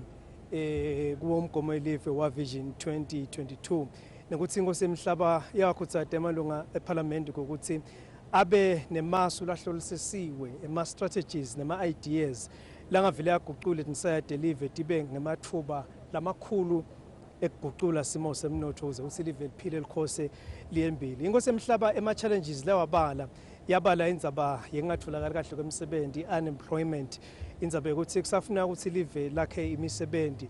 Inkosi emhlaba yabala indzaba yebusweti, i-poverty, nekuthi umnotho kufuna ukuthi uthuthuke kubonakala ukuthi uya embili. Inkosi yabala ke nema-health services ngokuthi kufuna ukuthi kube ne-provision yema-health services lenhle nokuthi ke nelohlangothi lwetemfundo kufuna ukuthi kubonakale ukuthi nanalo luya ngekucina njengoba sathi ukuthi kuthanza kuphuma imiphumela ka form 5 kuyabonakala ukuthi ibe mihle sibili lokusho kona ukuthi live liyathuthukana kilo hlangothi lwetemfundo. Inkosi emhlaba yabakhuthaza ke ona emalunga eParliament champs ukuthi tihlangane tivele tiqhamukisisane kungathi ke tiphume nawe emasu lamahle ukuthi live lingaphumelela kanjani. Inkosi yabakhumbuta ukuthi bangema servants elive, they are the servants of the nation, nakokuthi uma baqhubeka nekusebenta abavele bakuhambise embili konke lokho nekuthi atitshela amalunga eParliament yelishumi nakunye ukuthi ngemva kweminyaka lesihlanu sekubonakala ukuthi ithemi yawo seyifike ekugcineni akube nemiphumela lephathekako letawubonakala ukuthi nangemambala eParliament yelishumi nakunye isebentile naye imiphumela iyatikhulumela futhi iyabonakala. Inkosi emhlaba yabakhuthaza ukuthi lokudzingeka kibo njengamalunga eParliament ngokuthi basebente ngekwethembeka basebente ngokuthi ngaso sonke isikhathi uma basebenta babeke embili indzaba ye-integrity ngokuthi babe qotho babe ngamalunga eParliament laqotho kusebenta kwabo kubonakale nokuthi ke aphinze amalunga eParliament ahloniphe leso sive lokubonakala ukuthi ngisokanye esawathatha satowafaka khona lapha eParliament kungathi nje ukuthi ilunga leParliament seliseParliament likhohlwe lapho liqhamuka khona ididzingo desive malangeni lamahle kubonakala shengathi ke esigabeni sekuqala mhlawumbe kubonakele lokho ukuthi amalunga eParliament asebenza ngokutimisela kodwa ke phela angete yachayela tandla ngiloke lelanga leselifikile lo mhla ukuthi imbube emhlaba atawuva ngayo amalunga eParliament ukuthi ibona ukuthi abambe yona yini njengoba phela yathi uma ivula iParliament eminyakeni lophelile kwaba khona tintfo lethi inkosi atendeke lapha eParliament sibhekile ke ukuthi lo muhla sivele sikubone lokho saqhubeka umsebenzi malangeni lamahle. Ngiyakholwa ukuthi Pholile Maziya so mengemumu lapho akhona ngakhona ukuthi asitekele ukuthi yena ngabe yini la ibonako nesisabheke kona ukuthi kungene indlovukazi imhlekazi lokulandelana ukuthi bese sevele liyabalela khona lapha eParliament malangeni lamahle. Kepha ke kungende konke lokho sibheke ukuthi kungene iGuard of Honor ninebekunene lekungiyona ke iGuard of Honor lekutawuthi uma ivele itheleka noma uma libalela lapha iGuard of Honor ngiyo ke letawuvele emukele sona silo semhlaba inkosi emsatu wesithathu inkosi emhlaba itawuhlelwa na kumbutho obete kuvikela nje wasibheke nje ukuthi yona iGuard of Honor kungaphela isikhathi lesigakanani ivele ingene khona lapha eParliament malangeni lamahle utawuqhubeka nemsebenzi. Sikhona ke eParliament lapho khona silo semhlaba inkosi emsatu wesithathu sitawuvula ngalokho sisemthethweni isigaba sesibili seParliament yelishumi nakunye, the second session of the 11th Parliament. Ninebekunene amalunga eParliament singavula khona ngekhathi endlini alenzele kona ukuthi umsebenzi uvele uqhubeke malangeni lamahle. Kanti ke kiwo malunga eParliament siyathi ukuthi lo mhla indzaba lebalekile ukuthi i-joint sitting lokusho ukuthi tindlu tihlangene totimbili lokho kuyaye kwendeke uma ngabe kuvulwa iParliament noma uma ngabe kukhona umlayito lobalulekile lo vela ke imbube emhlaba inkosi emsatu wesithathu tihlangene ke tindlu lomhla esigabeni sekutheni kuvulwa yona iParliament malangeni lamahle Sibhekile ukuthi-ke lokukhulu okungona sitakubona noma lesitakuva lo mhla ngesikhathi sevele seyiphefumula inkosi yemhlaba kwendlalela kusebenta kwahulumente kulesigaba sesibili sayo iParliamente yelishumi nakunye elangeni lamahle. Ngayizivele umsebenzi walonyaka kulandzela ukuthi kunamabhalane lomkhulu ka-Commonwealth esesikhulumisene naye uvele uyakhomba naye ukuthi uyalithanda sibe live leSwatini ukuthi uyakhola ukuthi utawuphinza abuye kutawuvakashela live kubuka ukuthi lingabambise kanjani ikakhulu esigabeni sekwenta siciniseko sokuthi alisaleli ngemuva etinhlelweni taka-Commonwealth ngenebekunene.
Malangeni lamahle njengoba sevele kunje kuyasho kona ukuthi lesi sikubhekele esikwendeke nyalo ukuthi sale kungena indlovukazi imhlekazi njengoba sesibona neGuard of Honor ivele ime ngemumo nebekunene kanti ke nakhona eminyango yeParliament so khona ke umhlonishwa ndunankulu kuthi omukela yona indlovu yemhlaba kanjalo naye ke umcondzisi wethu inkulumo endlini yabayisikole umcondzisi wethu noma ke mengamele inkulumo endlini yetimpunga sebavele bakhona nebekunene kutawumukela yona ke indlovukazi imhlekazi siyathi ke ukuthi Mhlekazi enhlitweni yakhe kakhulu inhlala kahle yesivile sikhulile bogogo nabomkhulu malangeni lamahle ngiyona ndzaba layihambisa imbili Mhlekazi njengoba sibonile imisebenzi yakhe enhlanganweni yakhe Philani Maswati Charity Organization ngangobe nebemave sekukwendeka amahlandla lamayindi sibili ukuthi ivision yakhe Mhlekazi bayibonile futhi bavele bayiphakamisa sabona indlovu yemhlaba ayithola tindondo ikakhulu ekuthenini ikubeka imbili ukuthi kuthuthuke bona bomake ninebekunene sikhuluma nje kuwo lamalanga liveli tabo elingena kiwo umkhosi wemaganu nakhona lapho kutawubukwa ngalokukhethekile ukuthi ingabe imisebenzi imini bomake labangaye vele bayisukumise kuze ukuthi batithuthukise lokusho kona ukuthi indlovu yemhlaba itabe ilapha ekuvuleni kwayo iParliament ilandzelisisa kabanti ibukisisa ukuthi ingabe indzaba tabogogo nabomkhulu tibekeka kuphi kepha ke indzaba leti mnanzi sevele tikete vakala ukuthi imbasha yabo bogogo nabomkhulu itawenyuka malangeni lamahle solo imisebenzi yayo indlovu yemhlaba ukuthi lapho ikhona khona kufaka ekhathi emaveni lombala iyayivele ikhuluma ukuthi aweveni laseSwatini kunabogogo nabomkhulu abantu laba baluleke kakhulu lekumele ukuthi uma belive lithuthuka inhlala kahle yabo kubonakala ukuthi nayo iyathuthukiswa sibili siyathi ukuthi inhlangano yaphilani Maswati iyaqala kakhulu ibuke bona abantu labadzala bogogo nabomkhulu kepha sekuhambe kwabonakala ukuthi netinzanzane nato indlovu yemhlaba seyivele ititsethe tavele taba ngaphasi kwayo inhlangano nebekunene njengoba nje kunetinhlelo letinyenti sibili levele kubonakala ukuthi itakhela ukuthi ithuthukise bona bogogo nabomkhulu nato ke tinzanzane eveni laseSwatini imisebenzi lemihle ke lekungashona langa solo siyibala nebekunene imisebenzi yayo indlovu yemhlaba indlovukazi Mhlekazi lesibheka ukuthi esikhatsini samanje ivele ingene ke indlovu yemhlaba khona lapha kulomsebenzi lomkhulu kakhulu wekuvulwa kwesigaba sesibili seParliament ilishumi nakunye. Lokhu sekuvele kufike kulesigaba lesini bekunene sengiko nje ukuthi sivele sicezelele lapho ngasemakhaya ukuthi nivele ningasanyakade nilandzelele sibili ngoba lokhu kuyasho kona ukuthi emva kwa lokhu lesitakubona kulokukhulu lesitakubona kwendeka manje kutabe seke sekufika isigaba lapho selibalela khona. Kutabe seke seyaphefumula indlovu yemhlaba ongathi ingosi yemhlaba silo ingosi Mswati wesithathu siphefumulela umhlaba. Kubalekile ukuthi nayo lo Swati ke lalelisise ukuthi ingonyama yendlalela hulumende ukuthi utawusebenza bhekephi kulesigaba sesibili seParliament yelishumi nakunye. Phole maziye ngabe lapho ngakhona yini kumbe longasethulela yona siyabona sive naso lesilapha ngaphandle kweParliament lesenta imisebenzi ehlukahlukene sisivele sime ngemumo kutawemukela yona indlovu yemhlaba.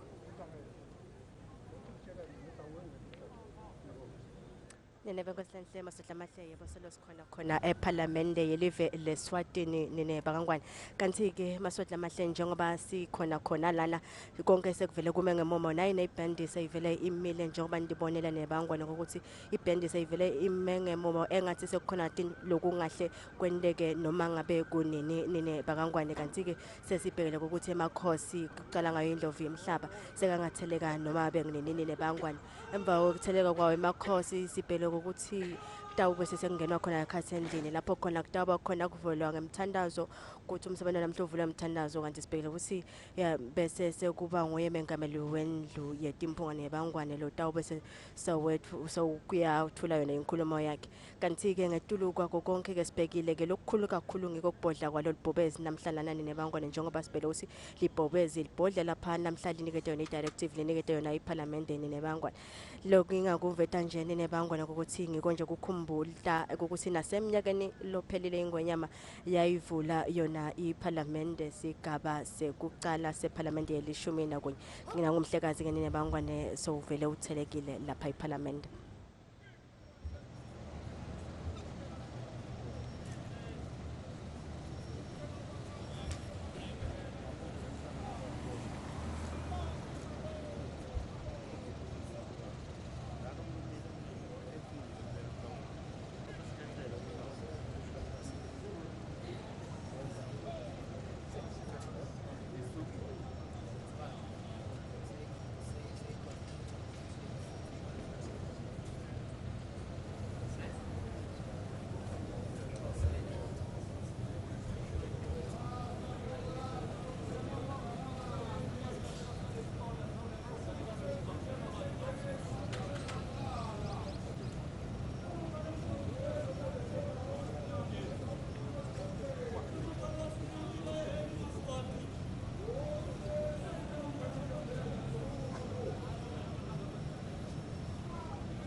Order!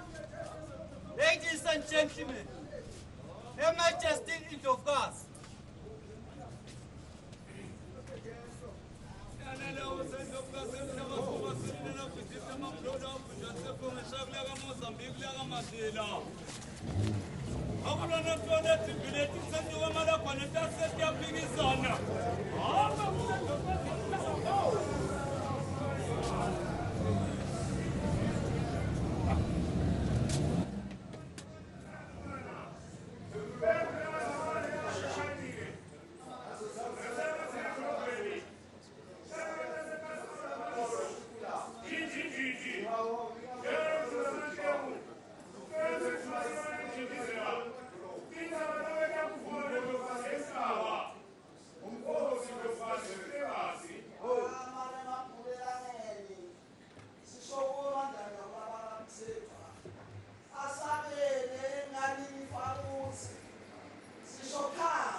Liyanivusela indlovukazi bahlonishwa nani nenokuba mnene.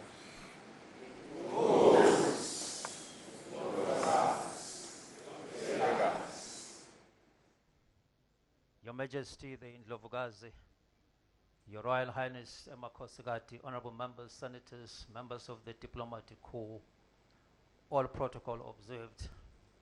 Cognizant of the fact that you are now at the stage of the inauguration of the second session of the 11th Parliament, you are kindly requested to be silent and ensure that you observe strict silence in terms of the existing spirits and dictates of Parliament practice and procedure. Ngiyacela bekunene ukuthi njengoba seyikhona indlovu yemhlaba sekutawucala lesigaba ukuthi salokubede umsindo. Nkosi Ndlovukazi.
Indlovu yemhlaba seyivele khona lapha eParliament seyivele ngekhathi eParliament nene bakangwane semasotla amahle sesilindze kona ukutheleka noma kokubalela kwalolilanga lapha khona lapha eParliament njengoba nadi nene masotla amahle uthi silindze kakhulu kona ukubhodla kwalolibhubezi namhlalana ngoba namhlanje langa lelikhulu lapho khona iParliament itawukhona ukuthola idirective kokuthi live lishona libheka phi eminyakeni wa 2020 sevele tonke tinto setime ngemumoni nebangwane sevele konke sekuya ngakhona sesiyasonzela leso sikhathi ninebangwane kanti ke nje ninebangwane lokungathi cabcab nje ngokuthi eminyakeni lophelele ingwenyama yayivula iParliament bekungeso kwesigaba sekuqala seParliament yelishumi nakunye njengoba sasithanza kubuyana kilolu khetho kwakuthanzana ukukhethwa yena hulumende kanti ke nguyena hulumende lo waniketwa insaya waniketwa wona umsebenzi waniketwa yona indlela ukuthi umnyaka wa 2019 kumele ukuthi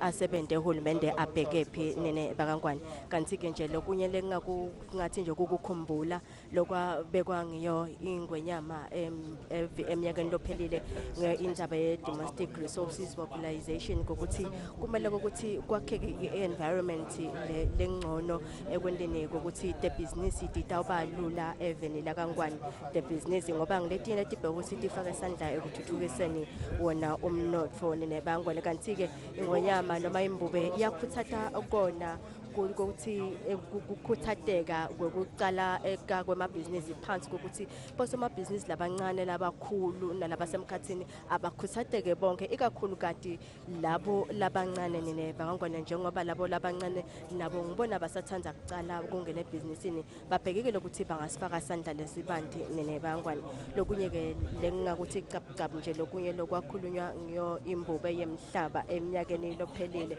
ngindzaba ye government strategy roadmap 2018-2023 nitawukhumbula ke nene bakangwane ukuthi hulumende welive leSwatini unemkhombandlela latibekele wona ukuthi asebentele etikwawo nene bakangwane asasebenta kuwo umnyaka wa 2018 kuya ku 2023 nene bakangwane lisho ukuthi kulo 5 years ataba sekhathi ehhovisi hulumende kunengi lokubhekeka ukuthi mhlambe akusebente kunengi lokubheka ukuthi akwende ikakhulu kade ukuthi ku revive ke wona umnotho welive njengoba nita unati ukuthi kusukela esibayeni imbobe emhlaba iyagcizelela ukuthi umnotho welive awusiyo lomuhle umnotho uyandengandenga ngakho ke hulumende lobekangena hhovisi waniketwa leyo nsayeya kanjalo nelive lonke laniketwa yona insaya ukuthi liphakamise noma lifukule wona umnotho welive leSwatini lokuthi nje kwase kwathi hulumende nakabeka yena umkhombandlela wakhe wabeka lawo matiko la ngathi ngona atawufaka sandla lesibandi ekuthenini wona umnotho welive uthuthuke nene bakangwane njengoba lokhu ngeke kumane nje kwendeke nje ukuthi sithi sivele emehlo namhla kuvele kuqhamuke nje kodwa kumele ukuthi kusentshetwe futhi kumele ukuthi kube khona kubambisana kwematiko ahulumende ngokuhlukana kwawo njengoba lelinye letiko nene bakangwane lelabhekeka ukuthi lisebenze kakhulu ngelo litiko la tourism nene bakangwane ukuthi nalo lingelamanye lamatiko labheka ukuthi angafaka isandla lesibande ekuthuthukiseni umnotho nitawukhumbula nene bakangwane ukuthi live leSwatini vele tekuvakasha letinye letifaka sona sandla njengoba tivakashile titakhona eSwatini dinengi kakhulu nene bakangwane ngako ingwenyama ngiko yagcizelela ukuthi letiko alibone kubukakala ukuthi dona tekuvakasha tiphakama kanjani tisifaka kanjani sandla ekuthuthukiseni umnotho welive nene bakangwane njengoba nathi ukuthi silive ke sisebusisekile sinananga emasiko sinemikhosi yethu yelive lephathe lehambelana no emasiko lapho khona siya isihlangane silive leSwatini nawe emakhosi siyesibese sisihlanganyela netive ngetive letibe emhlabeni wonke njengoba kubonakele ukuthi leSwatini lesolo sewagcinile emasiko ke angilamanye labambiselo natiko nene bakangwane ukuthi liphakamise dona tekuvakasha njengoba nakutadona tekuvakasha ukuthi kusho kona ukuthi nakutadona tivakasha evenangwane kusho kona ukuthi titafike tishe yona imali lana kumnotho ukhuphuke uye embeleni nebangwane ngako ingibhube yakubeka sobala ukuthi litiko alisukume lisebenze kanjalo nelive sive sibambise lona litiko sandile nje kungena kuyo inkulumo yayo imbube yemhlaba uma libhodla libhubeze eminyakeni lophelile kukhumbuta nje ukuthi kodwa na ingwenyama iyabeka tiphi yabeka yiphi insayeya iParliament na hulumende yayinika yiphi insayeya njengoba nje pholile ukhuluma indzaba lebalekile indzaba yetekuvakasha so kuyabonakala ukuthi uma ukhuluma ngetekuvakasha lapha eveni leSwatini ungete wakuhlukanisa nemasiko njengoba live lathi umhlaba wonke jikelele ligabe ngamasiko aluvela uma kukhulunywa nje ngeAfrika ukhulunywa ngemasiko kuyathiwa ukuthi kukhulunywa live laseSwatini ukhumbula pholile eminyakeni wa 2016 ingwenyama emhlaba i7 laseTaiwan ivuselana nabo somabhizinisi lebebakhomba inshisekelo ukuthi batawusukumisa imisebenzi lapha eveni laseSwatini inkosi emhlaba beyibamema emkhosini wemhlanga silo semhlaba sathi you have not experienced Africa if you have not been to the Red Dance. Lokusho ukuthi na uqhamuka ngesheya uthi uya eAfrica sithi ke event eSwatini. Uma ungawubona umkhosi wemhlanga awadi lutho ngeAfrica. Lokho kwavele kwabe sesekuyagcizelela lokuthi uma kungumkhosi wemhlanga esigodleni ezizini kakhulu lapho kuba ngumhlabuhlangano wetemasiko. Njengoba kubalwa ukuthi kuba nebetive bengesheya kuba nalabo beseAfrica. Lelinye ndilato letotive leto khaya ukuthi emasiko salahleka sekuqithwe insamba tetimali ukuthi manje kubuye kuletinye tive kubuye kahle kuletinye tive kubuyile kwacishe kwaya ngakhona manje ke live leSwatini lokwenta ukuthi bantfu tive temhlaba tikhangeke ukuthi emasiko lebewathola eminyakeni lengcile uwathola njengoba njalo siyathi ukuthi uma ngabe laba bekuvakasha bakhona lapha event baya bese ba vele sebabhuke emahotela lokusho ukuthi lihlangothi lwe-tourism ngaloko bese seliyaphakama nemnotho ke kubonakala ukuthi nemnotho uyaphakama njengoba divakasha uma khona la tawuvakashela emahotela tifike tishiya imali tuhamba tiyawuthenga bomake labakhangisa ikakhulu ngoba kuvame kuba ngibo labakhangisa ngendzaba temikhiqido bavakashele khona kube naleto timali labathiyako nekuthi ke emasiko akwatile ukuthi athathe live leSwatini avele alifake esigabeni la khona selinakwa ngumhlaba wonke jikelele lokho ke kwente ukuthi uma ngabe emehlo emhlaba ka7 laseSwatini ngemasiko ngale channel emasiko uma imbube emhlaba iphefumula ithi seyisukile kuphi sekubanjwe ngetihluthu nayithi inkosi emhlaba akuyiwe etafuleni kutavele kusheshe kuvakala ngoba nelive leSwatini lokuthula khona vele indzaba yokukhulumisana nenzaba yokubeka imbili kuthula ipolicy yayo inkosi emhlaba so uma ukhuluma ngenzaba ye tourism ukhuluma indzaba lebaluleke kakhulu ukuthi inkosi emhlaba yangena vele kakhulu enzabeni ye tourism ukuthi i-tourism ngelwa George ine potential yokuthi ithuthukise umnotho across all sectors ngoko kubhekele ukuthi nakhona mhlambe lo mhla uma ngabe kumjabulisile kwandaba sive ukuthi uthi ingabe i-tourism uyikhanza ukuthi ime kanjani ukuthi ngikuphi mhlambe inkosi emhlaba la ibuka ukuthi mhlambe kungalungiswa khona kuze ukuthi sithathe advantage yanamasiko lamahlelo esinako kuze ukuthi divakashi iqhubeke ukuthi titi lapha event laseSwatini inkosi emhlaba ke lokunye leyakhuluma ngako eminyakeni lophelile kwaba indzaba yekuthengiselana kwelive nalamanye emave indzaba te-trade ukuthi nakhona kuyabonakala ukuthi yebo kona kukhona kodwa kuyabonakala ukuthi kusafuna ukuthi sikujulise ekuthengiselana nemave lamanyenti ngikhumbula nje pholile le indzaba lengazange yaselele emva kwaba indzaba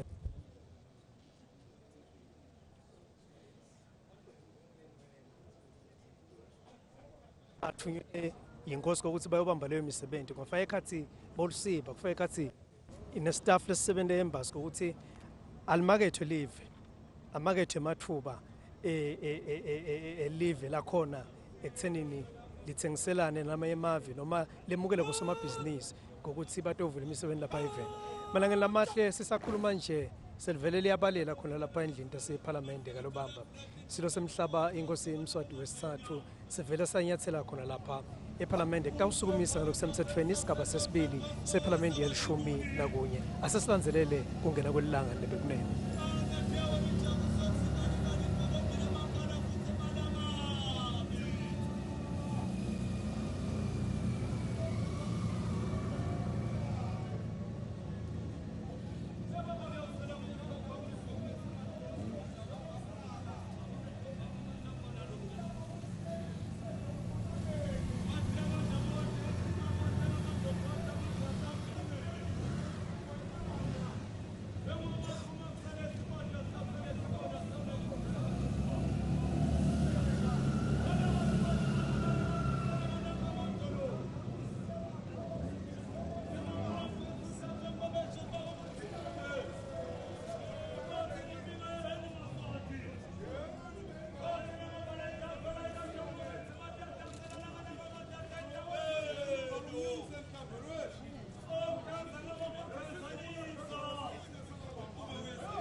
Ethe, unofakazi.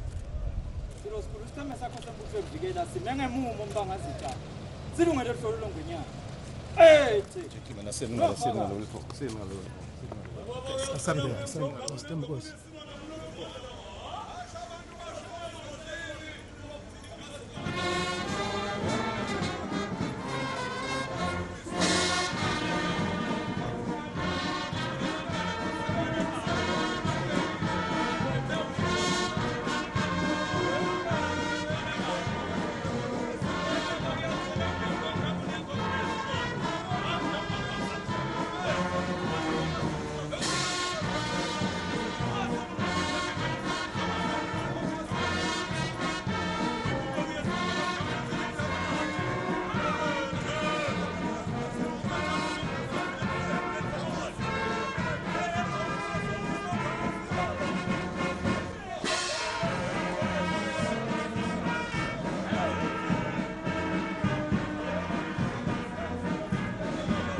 Ladies and gentlemen, His Majesty King.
waphakathi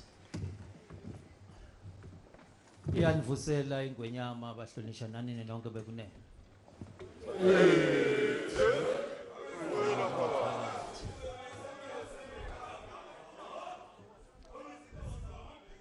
Your Majesty the Ingwenyama, Your Majesty the Indlovukazi, Your Royal Highnesses Amakhosikati, members of the diplomatic corps, honorable members of parliament, honorable senators, all protocol observed.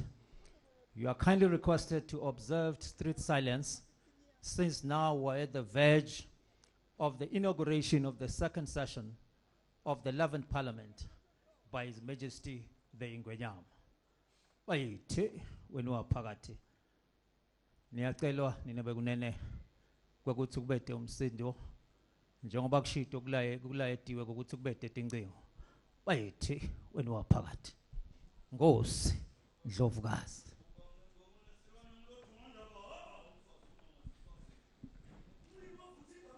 One, two.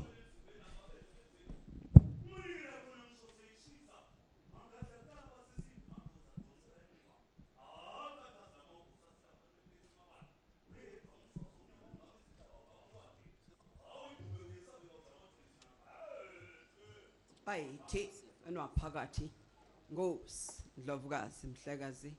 Your Majesty, I request permission to invite the pastor that will bless this gathering, Bishop Elena Wamgoya, Your Majesty. Cela imvume wenu waphakathi kumema umfusisa lona mhlangano lomkhulu nakangaka wenu waphakathi. Bayithi waphakathi.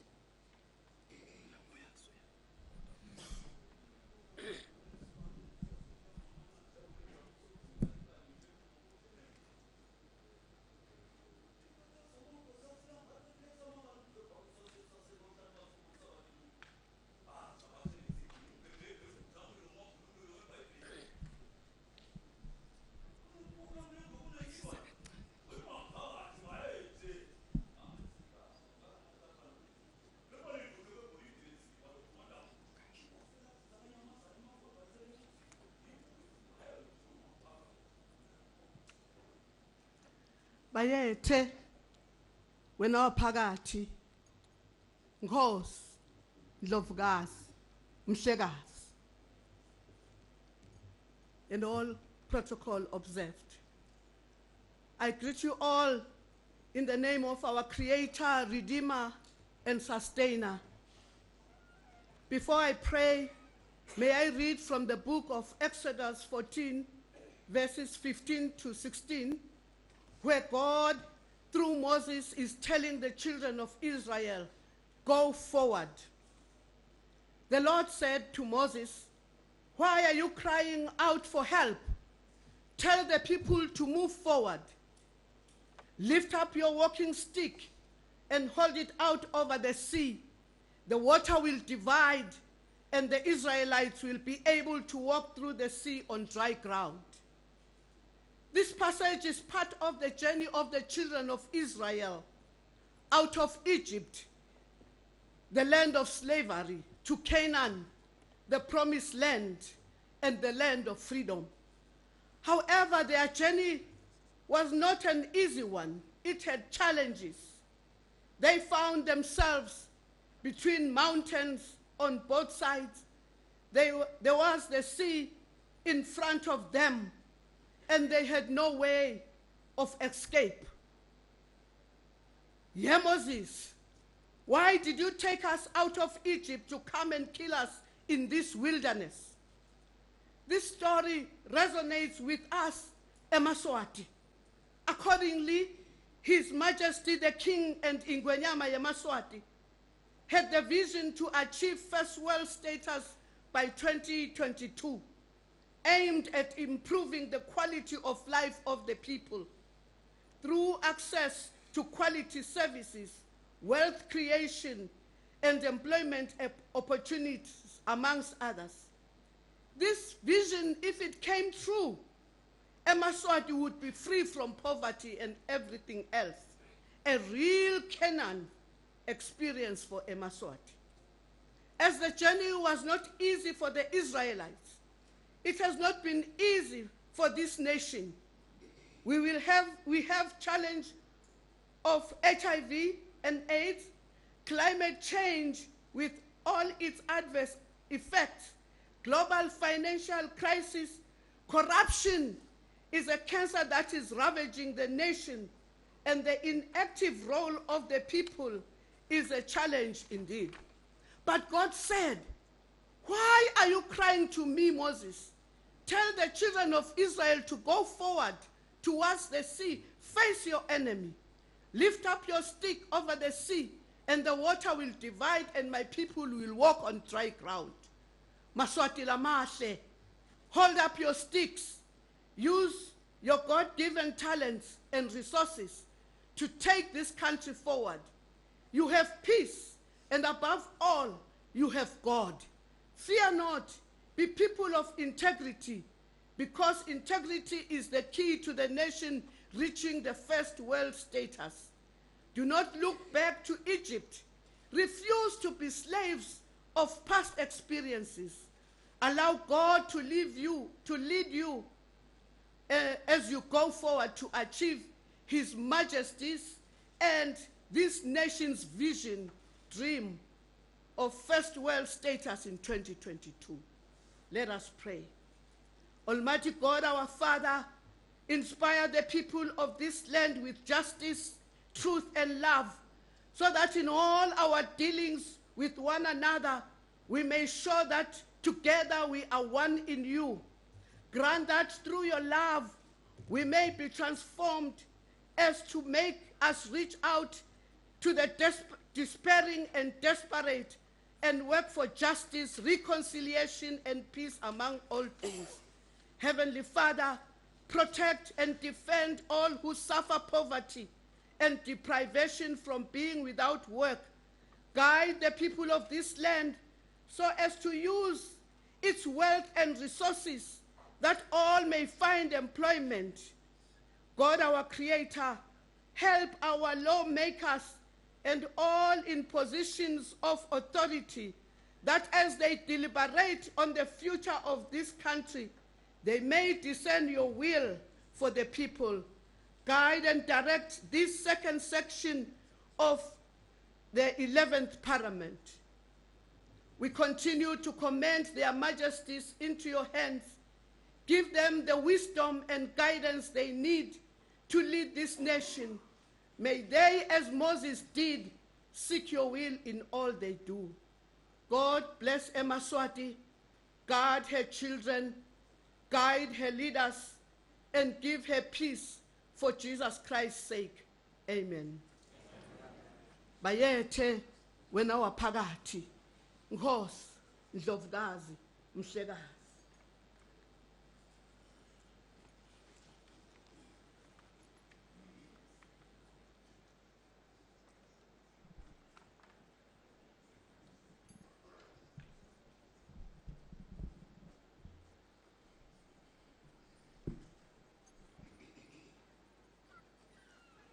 Your Majesty, King Mswati III, the King and Ingwenyama of the Kingdom of Eswatini, Your Majesty, the Queen Mother Indlovukazi, emakhosikati, banva benkosi, royal councillors, bobabe tikulu, my colleague, the Honorable Speaker, Your Excellency, the Right Honorable Prime Minister, Your Lordship, the Chief Justice, Your Excellency, the Right Honorable Secretary-General of the Commonwealth, Honorable Deputy Prime Minister, Honorable Ministers, Your Excellencies, members of the Diplomatic Corps, Honorable members of both Houses of Parliament, the Ho Regional Administrator, judges of the Supreme Court, judges of the High Court, as well as judges of the Industrial Court, the Learned Attorney General, Your Graces, the bishops, members of the Parliamentary Service Board, Clerk to Parliament, Parliamentary Service staff, distinguished guests, members of the Fourth Estate,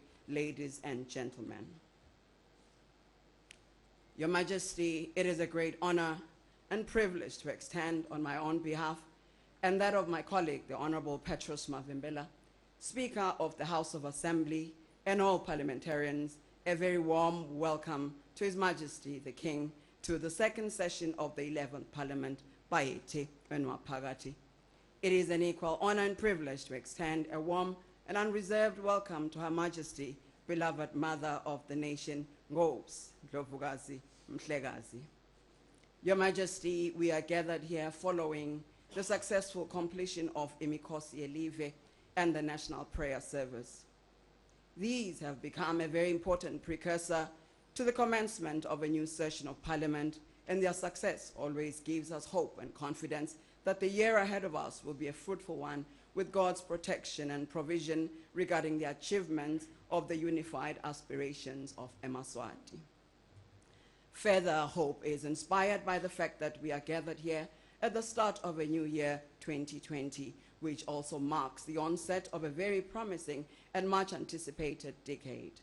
Your Majesty, I firmly believe that under your wise leadership, indeed, the best days are ahead of the Kingdom of Eswatini.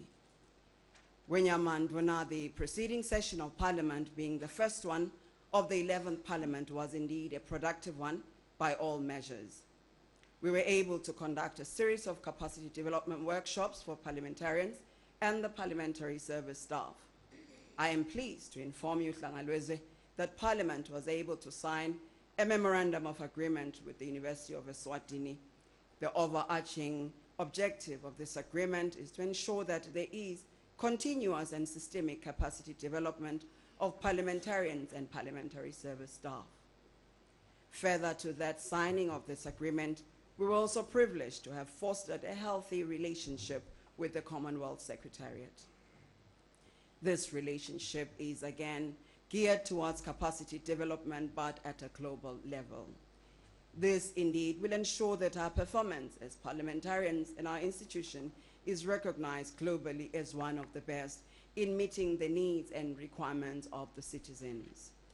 We remain positive and very optimistic at our resilience and determination as a nation. Through continuing to work together as a unified force, we will be able to achieve without any doubt our collective goals. In the same vein, I would like to acknowledge the presence of Her Excellency Baroness Patricia Scotland, QC, the Secretary-General of the Commonwealth, in our midst. Gwenyamanduna, Parliament, through its varied organs and staff members, has recently been able to carve a significant presence in regional, continental, and international organizations. At regional level, the Parliament of the Kingdom of Eswatini currently occupies the position of Vice President of SADC Parliamentary Forum. At continental level, and perhaps at staff level, the Parliament of Eswatini currently represents the Southern African region in the Council of Africa Colloquium of Legal Counsels serving in parliaments. Lastly, at international level, the Parliament of Eswatini was recently elected, among other African parliaments, to represent Africa in the Standing Committee of the Conference of Speakers and Presiding Officers of the Commonwealth. We definitely hope to leave an enviable footprint globally when our Pagati. Nogo asgagtin lapho Hlangalweze, but we will keep on moving such that in August of this year, we shall be hosting a conference for the Commonwealth Parliamentary Association. The conference will focus on the use of ICTs in Parliament, as well as food sufficiency and climate change. This speaks to Parliament's readiness for 2022. Bangazita, when we took the baton from the 11th Parliament, we had to hit the ground running because you challenged us to come up with strategies and ideas that would assist in turning our challenges into great economic opportunities. Your Majesty, I'm pleased to note that your government came up with the Kingdom of Eswatini Strategic Roadmap 2019-2022, whose mission is to establish a policy framework that will ensure sustainable economic development, financial stability and growth, improving the quality of life of Eswatini. Parliament stands with your government in its mission and has moved swiftly to ensure that it is realized. During the preceding session, Parliament worked tirelessly and passed 17 bills and other international instruments, all of which were intimately related to implementing the strategic roadmap. The approved legislation included bills that were enacted to expedite government's economic recovery plan. In spite of the aforementioned collaboration with government, I am pleased to report that Parliament was still able to effectively exercise its oversight role over government to ensure that they remained accountable to the nation.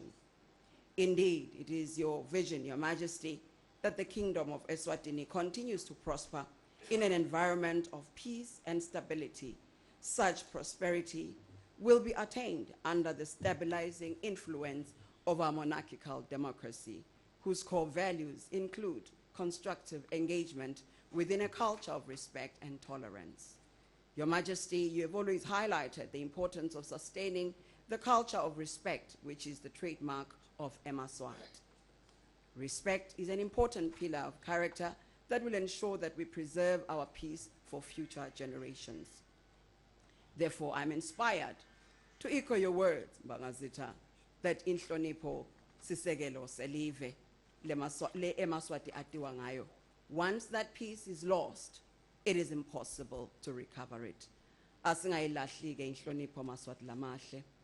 Kwenyamandvuna iParliament yakho wena wekunene ingithumile ukuthi ngethule sipho sekuthula tinkomo letisihlanu letintsathu tembuve yemhlaba letimbili tayo indlovu yemhlaba.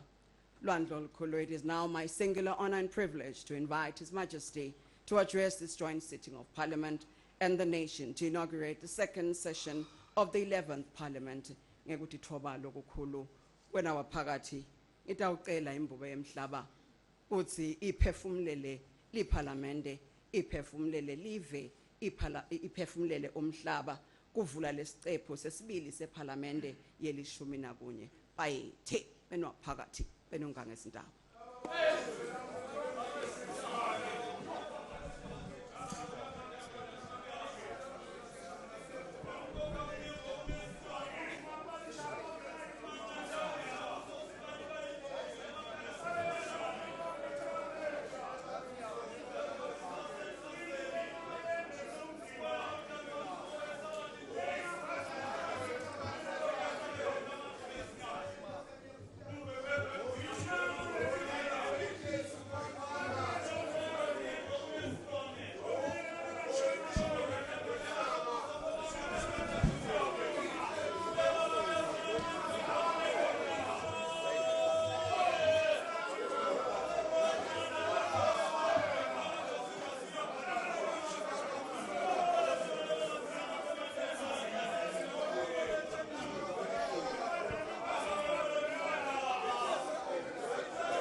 Ndlovukazi emakhosikazi bantu abenkosi Ndvunankulu emabandla ekululeka likhulu lijaji lelikhulu lisekela laNdvunankulu tindvuna tembuso umcondzisi wendlu yetimbonga netimbonga tongana umcondzisi wabayaskulu nabayaskulu wongana labamele emave kuleli lumele sigotsi salapha kamanzini timenywa letibalulekile Secretary-General we Commonwealth nanonke bekunene sindvusela kakhulu bekunene.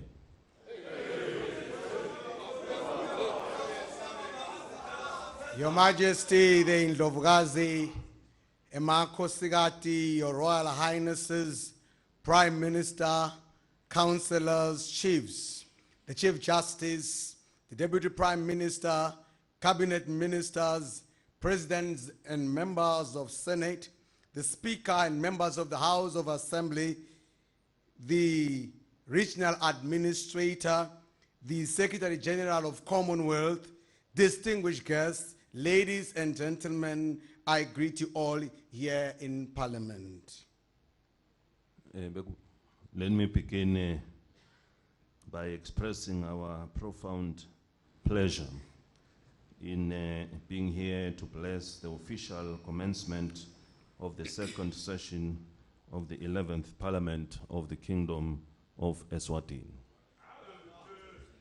Angikale ngekwendlulisa invokoto lenkulu ekubeni khona lapha kutobusisa ngekemthetho kuvula kwesigaba sesibili seParliamente yelishumi nakunye yelive leSwatini. We take this opportunity to extend a hearty and warm welcome to all of you and those who come from beyond our borders, including the Secretary-General of the Commonwealth and all the friends of the Kingdom. Sithatha lelithuba kwendlulisa kunemukela lokuqhamuka enhlitiyweni lethokamele nalemhlophe tihlotsheni tethu letiqhamuka ngaphandle kwalelive lelifaka ekhathi mabhalane jikelele wayo inhlangano yethu lenkulu ka-Commonwealth netinini talo live letikhona emkhathisini wethu.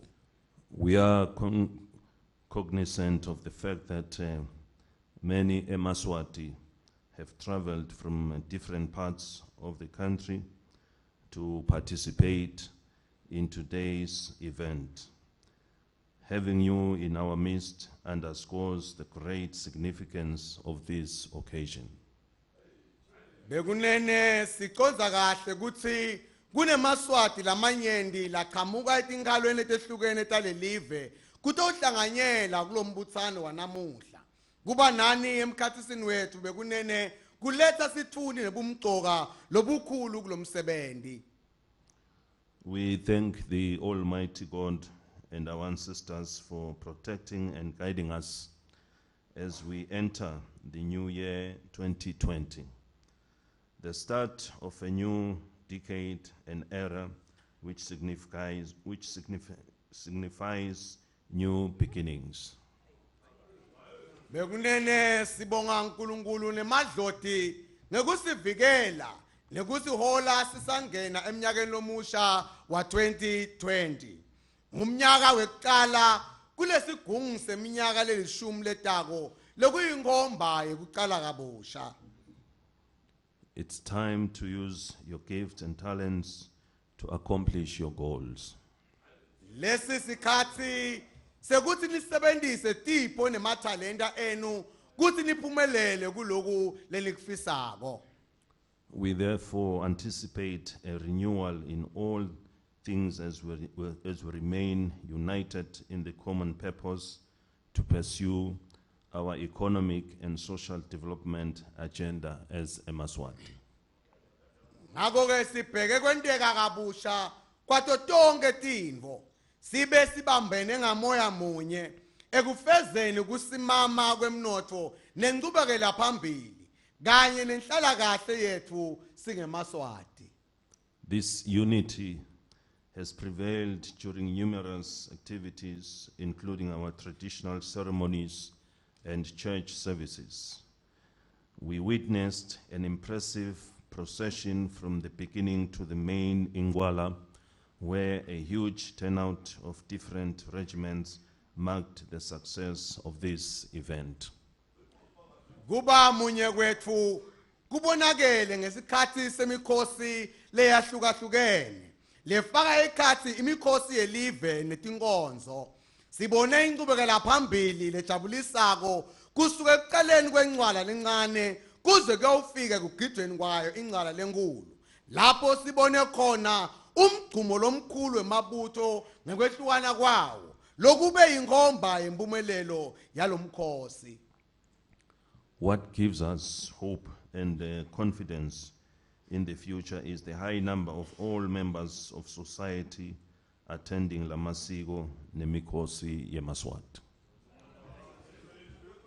Leti nombolo letikhule njalo ngemnyaka temaswati who attend our traditional events and ceremonies tiyakhutsata tiphindze tilethe lithemba lelikhulu eveni bekunene. As parliamentarians start their second year in office, we wish to thank you for your commitment to the task bestowed upon you by the people. Njengoba emalunga eParliamente yaqala umnyaka wawo wesibili emsebenzini welive, sifisa kunibonga ngokuthi nikela nekuthi khandla kwenu kulamasonto enyathi lenethwesa wona ngeMaswati. You carry a great responsibility upon your shoulders in providing the necessary legislative framework to catalyze the attainment of our National Vision 2022 aspirations. We are pleased with your quick adaptation to parliamentary practice and procedure. Bekunene nethwele lijoka lelimatima lekwakha imigogodla yemithetho lefanele letawusenda sifinyelele ngemagonso ephusheni leMaswati la 2022. Sitokotile kunibona niubambe etulu umsebenzi nenqubo yeParliamente sabona ukuthi liyavuka labogogo omkhulu. Now that you have familiarized yourself with the nation expects an even greater contribution from this august house to hasten the pace of our socio-economic transformation agenda. Time waits for no man. Therefore, every minute should count at each sitting this year with all your energy invested in a united approach in achieving our growth targets. Manje loku senetayele kusebenza eParliamente sive sibheke elikhulwini kini ekufakeni amandla kakhudlwana ekufumukuleni isimo setenhlala kahle nemnotho wethu.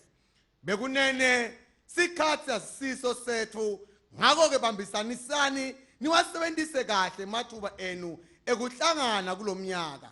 Emandla enu niwafake ekusebenteni nimunye kude singagadli umoya kepha sifunyelele emgomeni yethu yentuthuko lesitibekele yona silive. We should do so without losing touch with your constituencies, whom we share common values that define us as an oasis of peace and ideal investment location. Kumele sikwende konke lokhu ngaphandle kokulahlekelwa sive lesanikhetha lesihlanganyela nabo enkolweni yethu lesiveta singumthombo yokuthula nenzawo lapho bosomabhizinisi bangatshala timali tabo khona. Eswatini, since time immemorial, are known global as a nation that embraces dialogue, peace, unity. These key tenets are what distinguished us from the rest of mankind. Bekunene kusukela ematshe asabokotela eMaswati atiwa mhlaba wonke jikelele njengelive lelikhutsata kukhulumisana kuthula nebunye letitkiya leti ngito kanye letenda sehluke kulabanye bantfu. These values are enshrined in our ethos and have been passed on from generation to generation. So we need to protect and guard them for the benefit of those coming after us. Lena migomo yokutiphatha ishicilelwe enkolweni yethu yokuphila. Lenathi sayithatha kubogogo omkhulu ngako sidzinga kuyigatsisisa lemigomo yokuphila kude siyishiyele situkulwane lesitako. As the nation is aware, our unity as Eswatini remains critical because it yields handsome dividends in terms of sustainable development initiatives and economic growth. Bekunene njengoba sive sati bunye bethu singemaswati bubaluleke kwendlula konke ngoba ngabo sivuna sivuno lesihle sentuthuko lekhonsako kunye nokukhula kwemnotho.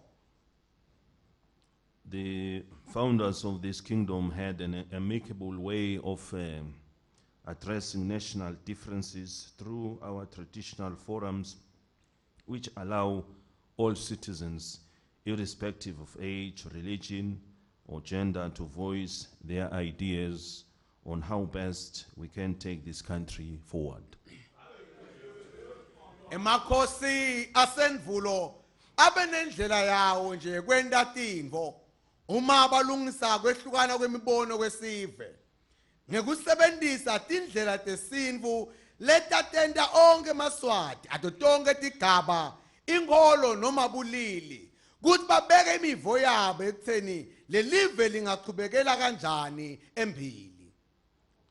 Our social and economic challenges are not unique to us. These are driven by the global phenomenon that currently prevails. This has had a negative effect on many sectors of our society because economies of the world are intertwined.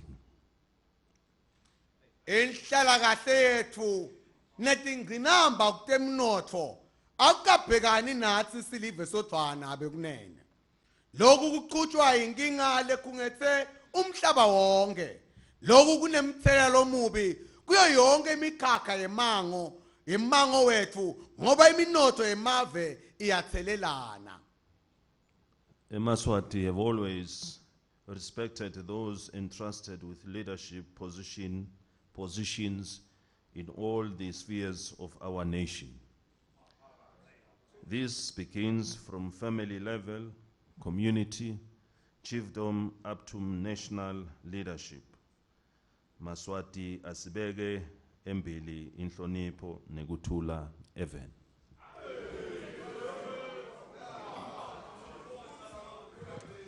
Kusukela ngandi emaswati akatange akuyekele kuhlonipha labo lababekiwe etikhundleni kuyo yonke imikhakha yelive kusukela emindenini emangweni emiphakathini kuye ebuholeni belive lonke. Maswati, let us uphold and cherish peace and respect as a nation. God gave each nation its unique culture to practice and pass on to future generations. There is no culture or ideology that is supreme which has to be imposed on other nations of the world. Mvelingani wanika leso naleso sive emasiko lekumele baphile ngawo. Latasenda sehluke kulamanye bese bawendlulisela etukulaneni letlandzelako. Bekunene alikho lisiko noma umono lekumele wehlisibetele empinjeni walamanye emave emhlaba ngengani. Likewise, democracy is tailored towards the cultural norms and beliefs of each nation. We call upon all Emaswati, including those living abroad, to remain true to their identity.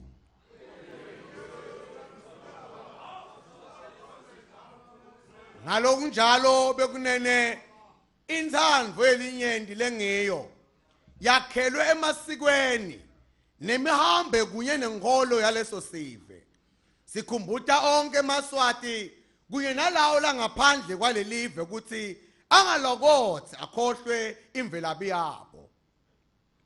They should place the interests of our nation above their own.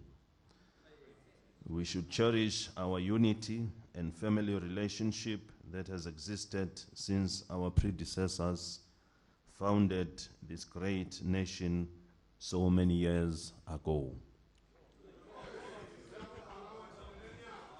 Ababeke tinhloso telive phambili kunetabo asilujabulele ubumbano lwethu nekuphila singumndeni lekusuka emuva kokhokho omkhulu bethu labasungula lesive lesikhulu nalesihle kangaka.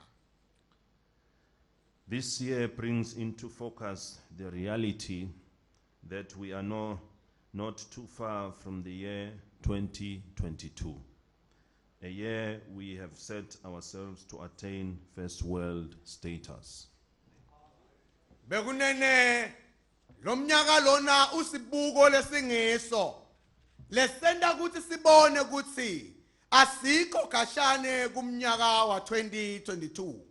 Umnyaka lesitibekele wona ukuthi sitobe sesibalelwa emaveni lathuthukile. For us, this will mean that we have been able to overcome unemployment, ensure that there is provision of quality health and education services for all, equal and adequate access to social service amenities, and also making sure that the disabled are afforded a life without challenges. Githi lo bekunene kutawusho ukuthi sesikhonile kunqoba kungatholakali kwemsebenzi. Sende isiqiniseko sekuthi sive sithola temperature ezingeni lelisetulu nemfundo yawonke wonke. Kuthola lusito letenhlala kahle lolusezingeni nalolulinganako nekwenda isiqiniseko ukuthi labaphila ngekubateka banikwa imbikolo lete tinsayeya. Let us do an introspection and consider the progress we have done and see how far we are to our set goal. If we are still not there, we ought to address the shortfalls and accelerate our efforts towards making our dream come true.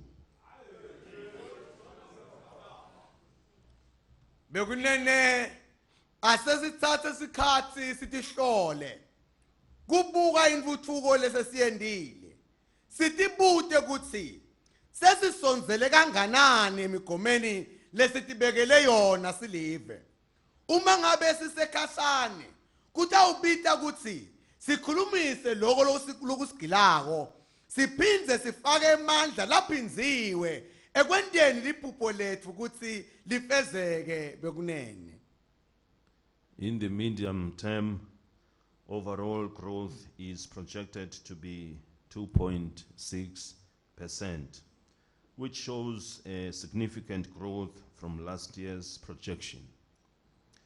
This development is driven by the manufacturing sector, which is benefiting from anticipated continued positive exports of the country's goods to our trading partners. Ngekubuka kwethu enzimeni lesekhathi nekhathi kuthuthuka kwetinhlangothi tonke bekubheke ukuthi kube ingcenye leng-2.6 ekhulwini. Lokukhomba kuthuthuka nawuqhathanisa nekweminyaka lophelile. Le mvuthuko ikhwethelwa ngulete luhlangothi lwemikhiqizo loluzuzwa ekuqhubekeni kwaleto tekuphuma kwemikhiqizo yalelive etihlotsheni lesithengiselana nato. We need to therefore manage all risk within our domestic economy to ensure sustainable growth. Ngakho bekunene sidinga ukuqaphela konke lokungasifaka engotini emnothweni wasekhaya. Sende isiqiniseko sokuthi umnotho uyakhula bekunene. It is vitally important for the kingdom to be self-sustained and financially stable. This necessitates that more revenue is generated in the country. It also requires appropriate revenue laws, prioritization of efficient and effective tax collection, adequate measures to control expenditure, and creation of revenue sources. Bekunene kumqoka kakhulu ukuthi live likhona ukutimela ikakhulu ngasemnothweni Loku kudinga ukuthi timali ticocwako tibe tinyenti eveni. Kuphinde kudinga ukuthi kushaywe imithetho lephathelene nokucoca kwetimali.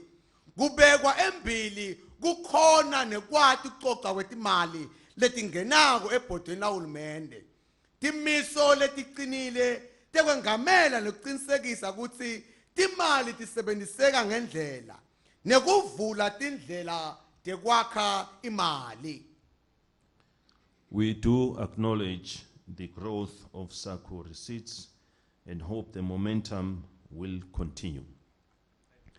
We encourage more participation of eMaswati towards developing initiatives that would support this revenue in order to complement the SACCO receipts. Siyakubona futhi siyakwethabela kukhula kwekungena kwetimali takasakho. Sethemba ukuthi lokhu kutawuqhubeka.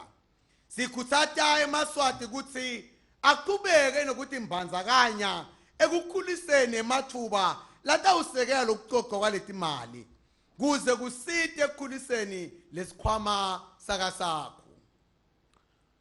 Although we have equal competing national programs and projects, government will ensure that provision of resources for social responsibilities such as Imali Yabogogo and Bomkulu is made available.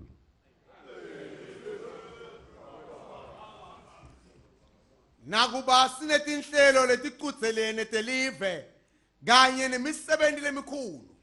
Hulumende utawenda siqiniseko sekuthi bonsumbulwane bekwethwala tenhlela kahle such as money for the elderly iyawuhlala ikhona bekunene.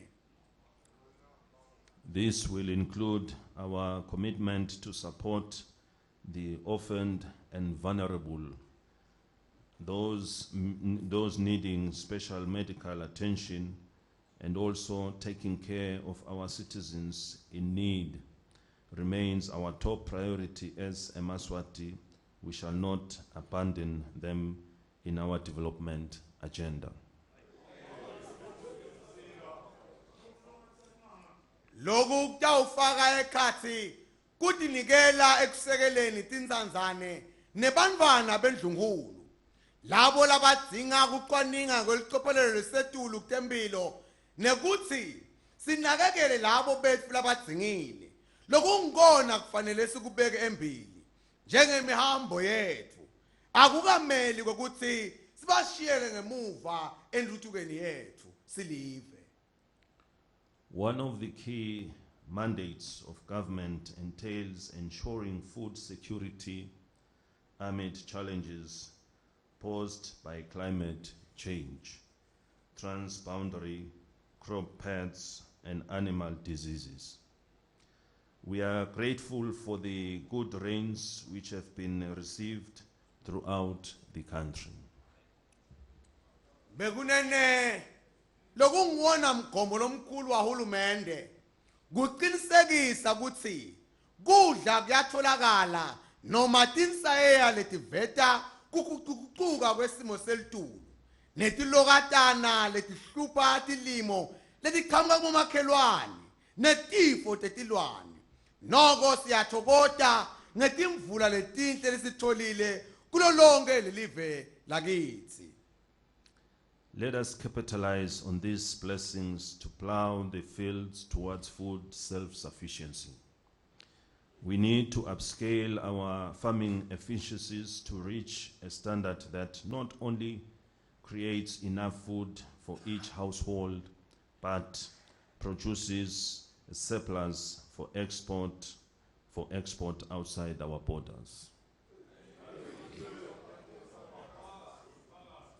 Asisebenzise bekunene lesibusiso ngekuthi silime masimu kuze sitawukhona kudondla ngalokwanele. Sidinga ukuthuthuka lokukhonsako ekulimeni kwethu kuze sitawufika ezingeni lekuthi singakhiciteli ukudondla thina nemndeni yethu kuphela kodwa sikhicitele nekuthengisa ngaphandle kwaleli. Government must increase the presence of extension officers and ensure availability of equipment and inputs that are subsidized countrywide to farmers.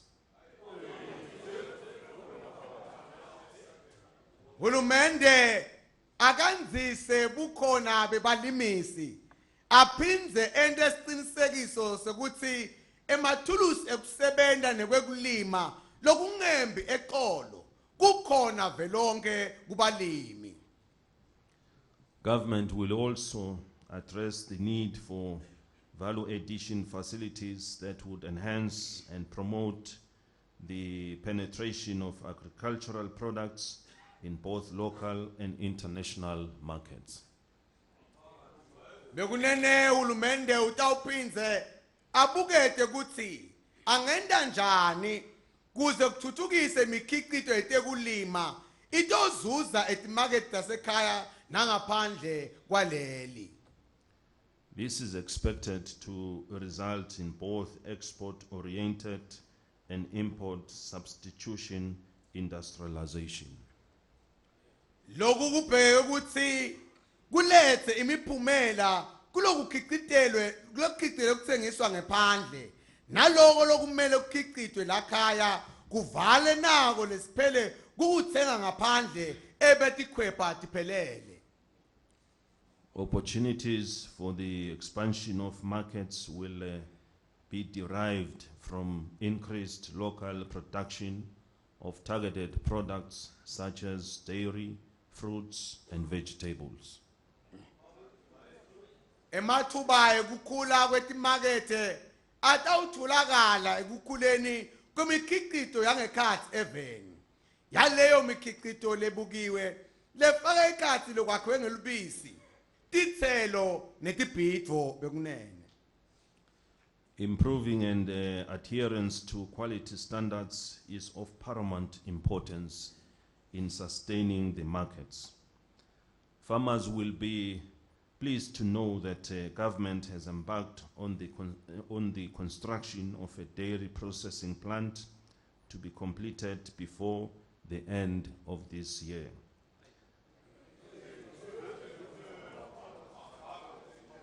The facility will source raw milk from local producers for processing into various products. Kwenda ngcono nekulandzelela lizinga lelisetulu lekukhiqita ngilokumcoka kakhulu ekugcineni timakethe tekuthengiselana. Balimi batakujabulela kwathi ukuthi hulumende uqale kwakha indzawo lapho kutawukhiqitwa khona loko lokwakhiwe ngelubisi. Lesakhiwo sitawuphela ungakapheli lo mnyaka. Lendzawo utawutsenga lubisi kubalimi eveni batowakha imikhiqito lehlukahlukene. Last year we called for increased support for our SMEs to strengthen our domestic resource mobilization. Government has declared 2020 the year of the SMEs and will develop this sector focusing on 4 key themes: access to finance and markets, empowerment of citizens, and identifying incentives for SMEs. Bekunene emnyakeni lo wendlulile simemetele kukhula kwekusekelwa kwamabhizinisi lamancane kuze kuqiniswe tinhlelo tekwanziswa kwemikhiqito eveni. Hulumende somemetele umnyaka wa 2020 njengemnyaka wemabhizinisi lamancane. Utawukhulisa bosomabhizinisi labancane nganathi tingoni letine letimcoka. Kutholakala kwetimali tekusebenta netimakethe. Kuhlonyiswa nekuhlumisa sive nekubuketa lokungakhutsata kufaka ligcozi kubosomabhizinisi labancane. Trade agreements have been established with international markets and a national quality infrastructure set up to strengthen our capacity to provide global accepted best practices and standards. Tivumelwane tekutsengiselana setisunguliwe netimakethe temhlaba. Kanti nelihhovisi lelibukete emazinga selivuliwe. Kute kuqiniswe emandla ethu ekukhiqida timvo letawemukela emhlabeni wonke jikelele. On investment, Eswatini has created special economic zones to leverage our export potential through attracting export-oriented manufacturing projects. We must ensure that we maintain our good business ranking and actually aim for even better as we build investor confidence for our kingdom. Bekunene kute kutshala timali live leSwatini litakhele tindzawo letikhetsekile lapho emabhizinisi lasebenta ikakhulukazi kukhicitela kutsengisela ngaphandle kwaleli angakanekisa khona ngetivumelwane letibuyisa imithelela lemihle kusomabhizinisi labakanekise khona. Lokhu sendela kutsi sikhulise kakhulu tekukhicita eveni. Ingakho kumele sende isiqiniseko sokuthi asisivuke esibalweni semave lekulula kwenda ibhizinisi kuwo. Empeleni simele kwesenyuke kuletibalo kute batshali imali bajabule kakhulu ngathi. Investors must find the ease of doing business with us a practical experience. With all our systems and procedures, what we promise must be what we deliver. Batshali imali kufanele bakuthokothele batshali imali kufanele bakuthokothele bakuthole kulula kwenda ibhizinisi nathi ngendlela letayelekile futhi nelemukelekile emhlabeni kuto tonke tinhlelo tekusebenta lesikwethembisako kufanele kube ngiloko lesikufezako. Tourism continues to be one of the sectors that have a potential to stimulate our economic growth. Bekunene tekuvakasha tiyaqhubeka nekuba ngilolunye uhlangothi lonemandla ekuthuthukisa umnotho wethu. It is pleasing to learn that Eswatini has been recognized by the world as the 5th best destination to visit globally.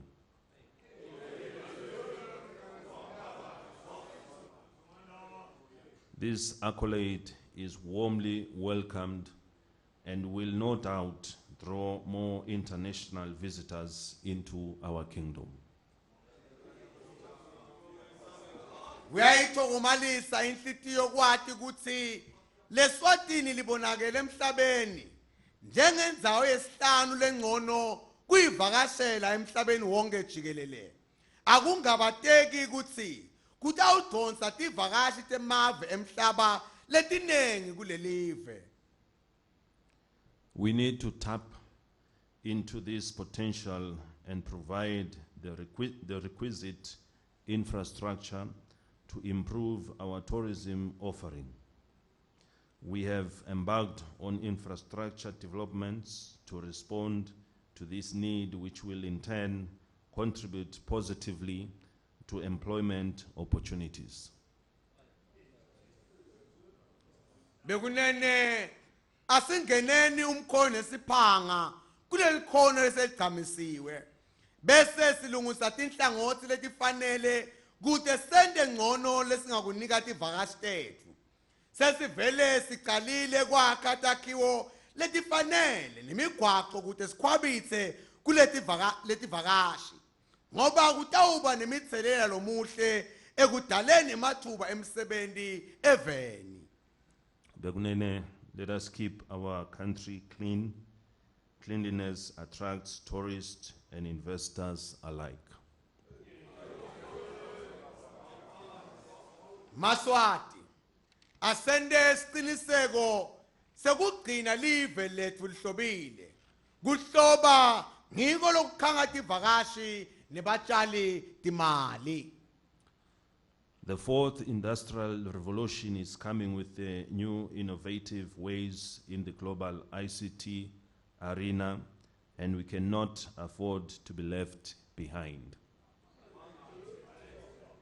Bekunene kukhicita tintfo ngetindlela letinsha emafemeni pheceleti fourth industrial revolution ita nemicondvo lemisha kutebuchwephesha nabongcondvomshina lapho tintfo tishintshela etulu yingako kungeke usilungele kusalela emuva silive.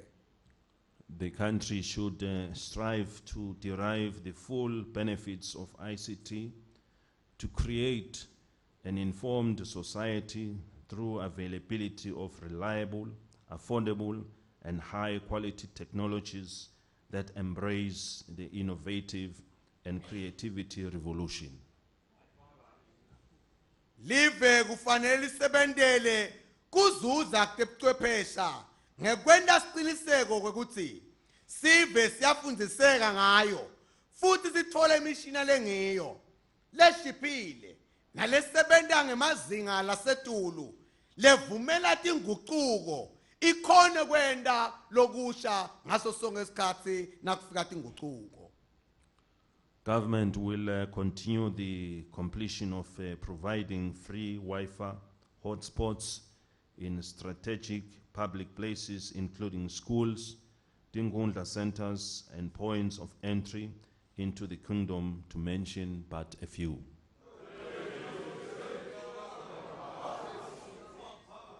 Bekunene hulumende utawuchubeka nokufakwa kwe-inthanethi letholakala emoyeni pheceleti Wi-Fi letotholakala mahala etindzaweni letikhetsekile tesive lokufaka ekhatsi tikolo tinkundla emaheke alelive kubala nje letimbalwa tindzawo.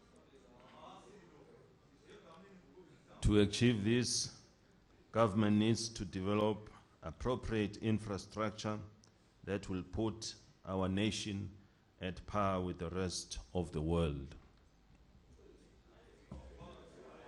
Kufeza loku hulumende udzinga kutsi akhe imigogodla lefanele letawubeka live lethu lichudzelane esigabeni lesifananako nemhlaba wonke.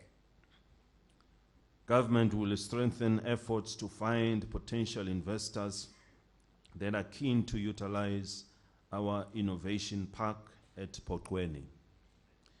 This facility has great prospects of contributing to our economic development. Bekunene hulumende utawuqinisekisa imetamo yokuthola abatshali timali labaneshisekelo yokusebenzisa lesakhiwo lesephoqweni. Lendzawo inemathuba lamakhulu ekufukuleni umnotho. Investors will be able to access these facilities, which include the national data and call center, training and incubation services. All these readily available facilities are there to offer the necessary support for the ease of doing business. Batshali timali batawukhona kusebenzisa lesakhiwo. Lesakhiwo lesifaka ekhatsi umsamo wabongcondvomshina welive nalapho ungakhona kubuta khona ngelicingo tindzawo tekufundzela nekukhulisa imicondvo lemisha yebhizinisi. Tonke letindzawo tikhonela kuletsa kusekeleka nekwenta ibhizinisi kalula eveni. The shortage of energy continues to be a concern. This is compounded by the emerging lapse of existing power supply agreements. We hope to build sufficient energy to power ourselves and sell the surplus to neighboring states. Bekunene buncane bagezi eveni kuqhubeka nokukhathatana. Loku ngetetelwa tindzaba tekutsi tivumelane tekutsengiselana gezi setiphelelwa sikhatsi. Siyethemba sitawukhona ukutiphetlela gezi lowenele. Siphindze sitsengise losele emaveni labomakhelwane. Provision of affordable energy to the country is essential. Energy plays a pivotal role in our economic development. It is anticipated that a detailed technical and economic assessment for a 300 megawatt power plant, which is supported by the Friends of the Kingdom, will be completed by August 2020.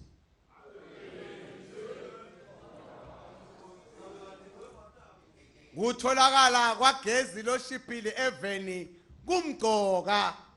Gezi udlala inzima lemgcoka ekuthuthukeni kutemnotho. Kulinzeleke imiphumela yeluhlolo lolubuke kuthi lo msebenzi wokuphehla gezi longaba ngi-300 megawatts ungente kanjani, uphindze ubite kanganani. Lo mbiko ubhekeke ngenyanga yengcu ngekusekelwa tinini telive.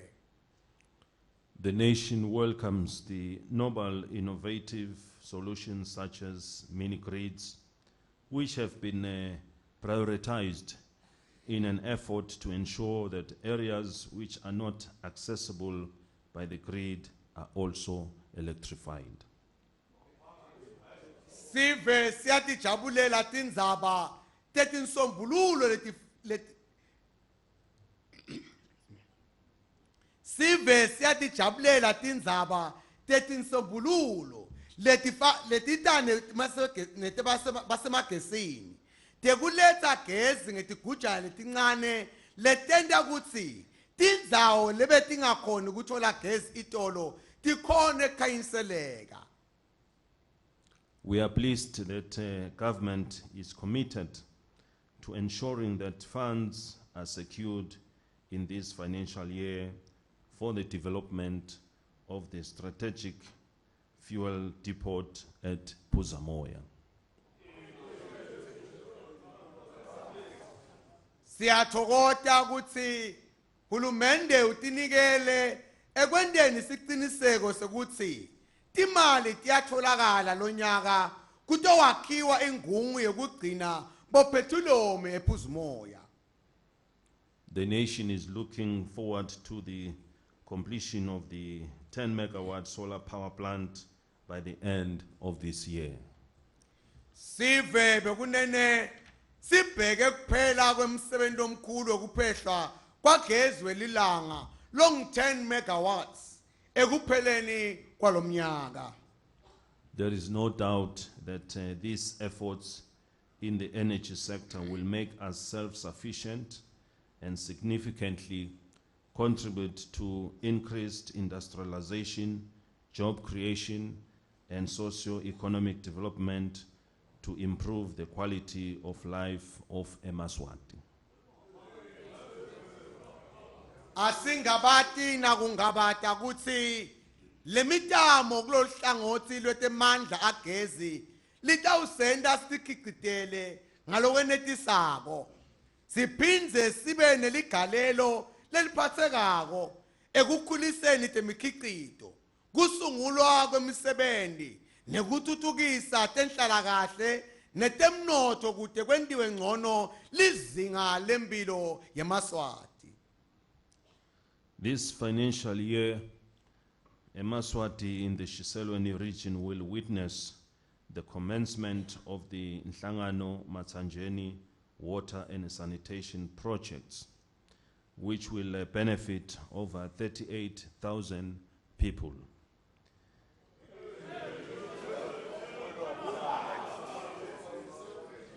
It is expected to be completed in the next financial year. This will connect to the already existing project. Bekunene kulomnyaka timali eMaswati esifundzeni seshiselweni atawuthokotela kuqala kwemsebenzi wemanti lahlandekile kusuka inhlangano uye emathanjeni lo tawuletha inzuzo kubantfu labangaduli kwetinkulungwane letingemashumi lamathathu nesiphohlongo lo msebenzi ubhekeke kuphela kumnyaka timali lotako solo hambisana naleminye imisebenzi lechubekako kulesifundza.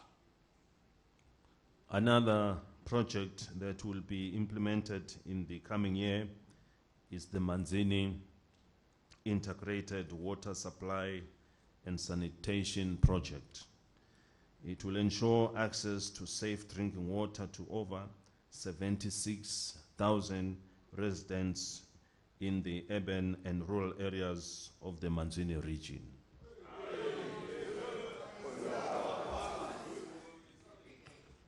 Lomunye umsebenzi lomkhulu otawusukunyiswa kulomnyaka ngulona wakaManzini lohlanganisa kwabiwa kwemanti nemisebenzi lephethelene nokuhlandeka. Lo msebenzi utawuqinisekisa ukuthi takhamuti letisemacethelweni alelidolobha kanye nasemaphandleni letibalelwa ngetulu kwetinkulungwane letingemashumi lasikhombisa nesithupha tithola emanti ekunatha lahlobile.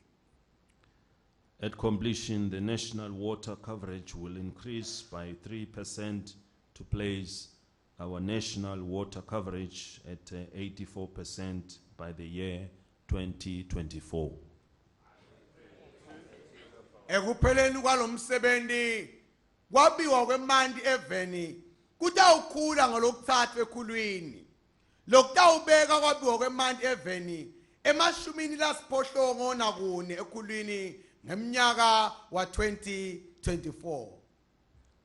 As a country, we have embarked on other infrastructure capital projects which we wish to see being pursued towards completion as we head towards 2022. Silivebe kunene sisungulele eminye imisebenzi lemikhulu lesifise kuyibona iphela sisephokophele ku 2022. These include the Referral Hospital, International Convention Center, and 5-star hotel, new Parliament building, our road projects including the railway line connecting us to Lothian in the Republic of South Africa and Mozambique. We urge the government to ensure timely delivery to guarantee that we meet our set targets. Lemisebenzi ifaka ekhathi sibhedlela la kuqhutshelwa khona tigulane. Sakhiwo sekubambela imihlangano lemikhulu yemave lihotela lelisezingeni leliphakeme. Sakhiwo seParliamente lensha imigwaqo lemikhulu kanye nesipolo selothe lesi sichumanisa nabomakhalane bethu bendalasifane kanye neMozambique. Hulumende uyakhutsatwa kuqinisekisa kufezwa kwale misebenzi ngesikhathi kude sifinyelele kuloko lesikuhlelile silive. With the establishment of the African Continental Free Trade Area, we are privileged that Eswatini is host to the E-Trade Regional Headquarters, which will facilitate access to these markets. Ngekusukunyiswa kwetekuthengiselana lokukhululekile kuleli vekati le-Afrika, leSwatini linenhlanhla liniketwe lithuba lelihle kutsi lingaba inhloko sifundza sekuxhumanisa ngekwetimakethe kulesifundza sendasi neAfrika.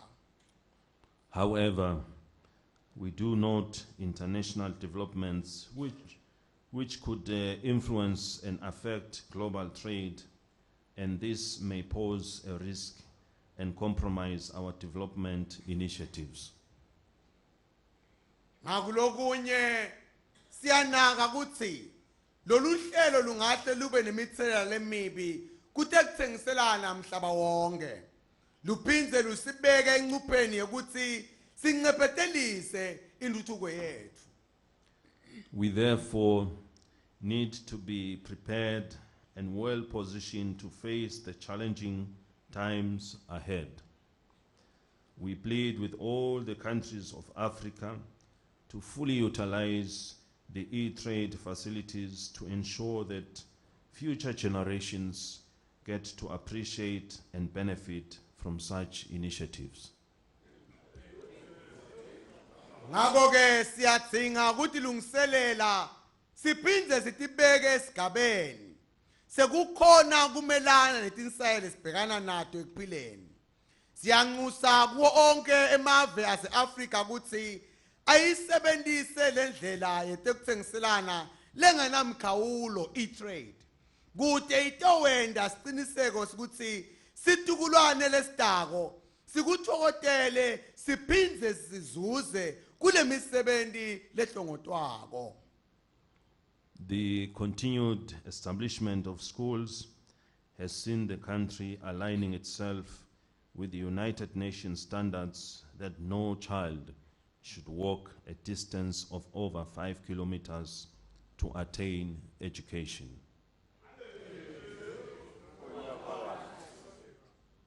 Bekunene kuqhubeka kwakhiwa kwetikolo even kusende semakahle mazingeni amhlabhlangene lothi kude umfana lokufanele adzabule siganga lesingetulu kwemakhilomitha lasihlanu kude athole imfundo.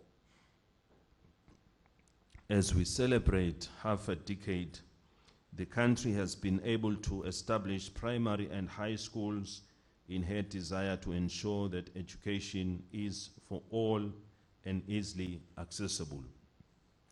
We have been able to train sufficient and qualified school teachers to provide quality education to the nation.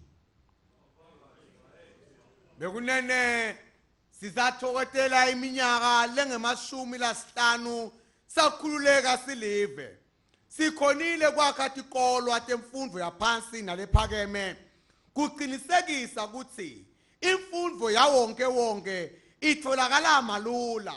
Sikhonile nokuqeqesha abothishela labenele nalabakhanyiselekile kude imfundo etikolweni ibe sezingeni lelifanele bekunene.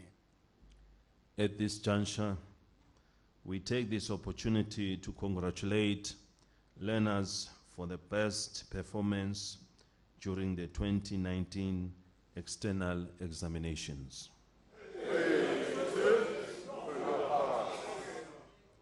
We also praise the teachers for their hard work in ensuring the results were of the highest standards. Bekunene asathe nalelithuba kwalalisela abafundi labaphumulele ngalokugculisako eluhlelweni lomnyaka wa 2019. Sidumisa siqedzi nakubothishela ngekuthi khandla benda siqiniseko sokuthi imiphumela ibe sezingeni lelisetulu nalelijabulisako eveni. We give assurance that despite the physical challenges, government shall continue to support free primary education.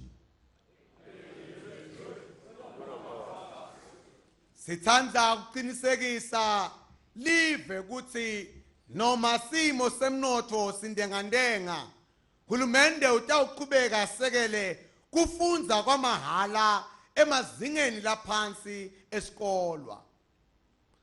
Government is committed to creating more and equal opportunities for all young people in education and in the labor market to promote the active citizenship, social inclusion, and solidarity for all young people. Bekunene hulumende utinikele kwakheni mathuba lamanyendi lalinganako ko wonke umuntu lomusha ngetemfundo kunye nemathuba emisebenzi kude kutsateke lesive leshukumako nekuthi sitivele siyingcenye kanye nokuqinisekisa lubumbano kubantu labasha. We note with appreciation that since the revival of the Youth Empowerment Fund in early 2019, over 6 million emalangeni has been dispersed in support of 115 youth-owned businesses, an investment which has created over 300 jobs so far. Kuyajabulisa ukuthi solo kwavusetelwa sikhwama sekuhlomisa insha nasisusa umnyaka wa 2019 imali lebalelwe etigidini letingetulu kwesithupha ikhishiwe kusekela emabhizinisi ensha lalikhulu nelishumi nesihlanu lesite yavula tikhala temsebenti letingetulu kwemakhulu amathathu kwanyalo. Government, through its collaboration, will continue to prioritize capacity building for young aspiring entrepreneurs to be able to take advantage of opportunities in the various sectors of the economy. Hulumende utawuqhubeka nokubeka embili kuhlomisa bosomabhizinisi labasha kuthi bakhone kubamba emathuba etinhlangothini letehlukene temnotho. In 2019, the world united in France to mobilize resources for the fight against HIV and AIDS, where Eswatini pledged $6 million over a 3-year period. From this pledge, we are pleased that the Global Fund has in turn committed the highest amount ever received by the Kingdom.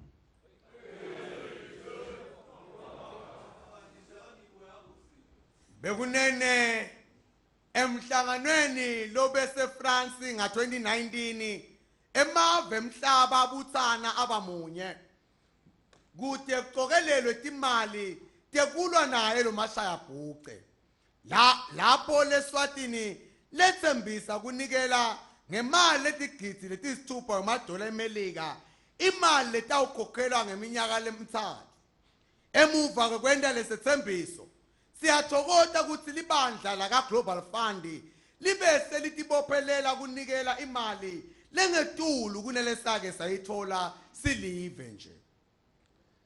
This will enhance our performance on the global HIV indicators, which have shown great improvement over the last 3 years. The number of new HIV infections are decreasing, AIDS-related deaths declining, and people living with HIV on treatment are virally suppressed. Bekunene lokhu kuyasibeka esigabeni lesihle kuthi tingomba tekulwa nalesifo umhlaba wonke lebe sitshengisa kuba ngcono kule minyaka lemithathu lendlulile tinombolo tebantfu labathathelana legciwane tiyehla kufa kwesive ngalo mashaya bhuqe kwehlile kanti nemaswati laphila nalo legciwane ladla emaphilisi selenda sakungabonakali legciwane engatini. More mothers are giving birth to children free from HIV. These are all positive signs that Eswatini is indeed on the right track to achieve its vision of ending AIDS as a public health threat. I repeat, our vision to end AIDS by 2022 is on track.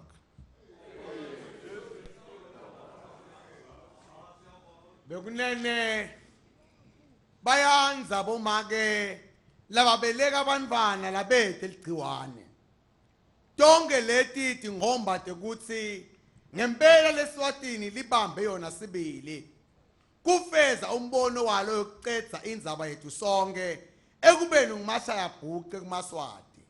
Ngiyaphinza ngithi umbono wethu wekuqedza iAIDS nga 2022 isihambela kahle Bekunene. In as much as we have great successes, we still have a lot to accomplish in the next 2 years.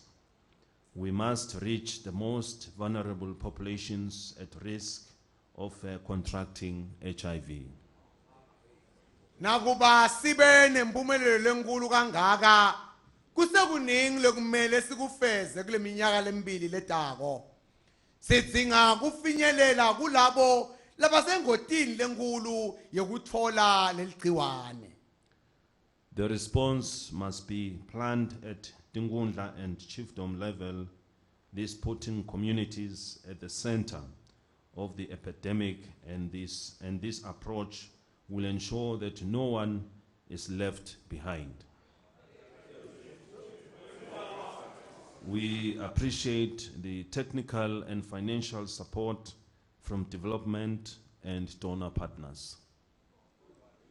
Kusebentale nandzaba bekunene sidzinga kufaka tinhlelo etinkundleni kanye nasemiphakathini lokutawenda imimango yethu ingakhohlwa ngalesifo futhi kubete losalela ngemuva. Siyakuthokozela kubanjiswa tinhlangano netinini telive letisisekela ngelwati kanye netimali bekunene. Corruption has remained an impediment towards sustained economic development of our kingdom. The passing into law of the Prevention of Organized Crime Act 2018 and the establishment of the Asset Forfeiture Unit is another milestone in asset tracing and lifestyle audits to ensure proceeds of crime are returned to the public purse. Bekunene ingohlakalo iqhubeka nekuba lugibe nelinyeva ekuthuthukiseni kwemnotho lokhonsako kulelive ngekushaya kwemthetho wekuvukela bucala lobuhlelekile wa 2018 nekusungulwa kwelihlangothi lolubuka ukuthi unjinge njani kungilomunye umjikijelo losita ekulandzeleleni impahla lefihlwe bobhabuli nekuhlola lizinga laphila ngalo umuntu kwenta siqiniseko ukuthi yonke inzuzo yemgunyati ibuyisela etingungeni tesive bekunene.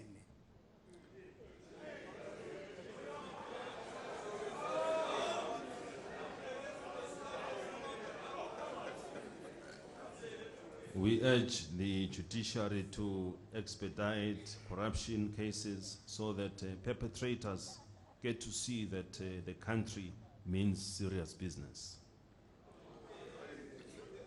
Lababuke umthetho netinkantolo abawasebenzele ngokuphuthuma emacala engohlakalo kude kuthi bobhabuli babone ukuthi live alikho emidlalweni ngalendzaba. As the nation is aware, in 2015, world leaders adopted the 2030 agenda with the 17 Sustainable Development Goals, SDGs. Njengaloku live bekunene lati ukuthi nga 2015 baholi bemave bemukela luhlelo kusebenta la 2030 leti tinqubamgomo letilishumi nesikhombisa tentfutfuko lekhonsako SDGs. They are our shared vision to end poverty and rescue the planet. With only 10 years remaining to achieve those goals, like other world leaders, I call upon everyone to work harder in accelerating efforts towards ending all forms of poverty and inequalities. Natsi bekunene nguwona mgomo lesisebentele tukwawo wekucedza bumphofu kongiwe umhlaba lokhu sekusele iminyaka lelishumi kufeza lenqubomgomo njengalabanye baholi bemhlaba ngikhuthata wonke eveni ukuthi asebente ngokuthi khandla ekucedzeni bonke busweti nekungalingani eveni bekunene. We also need to tackle climate change and ensure that we leave no one behind. Hunger is on the rise. Greenhouse gas emissions continue to climb, and those at risk continue to be most affected by conflict, inequality, and injustice. Together we can overcome these challenges. Siyadzinga nekuthi sigogobalise kuguquguquka kwesimo selitulu nekwenta siqiniseko sekuthi kude longati ngalesimo. Indlala isebhememe, kukhicitwa kwentfutfu nekubeta imvelo akukatibeki phansi. Futhi labo labasengotini bayaqhubeka bahlushwa timbi. Emazinga ekuphila lacekela phasi sizotha semuntfu nebudlova nebubi lebentiwa bona.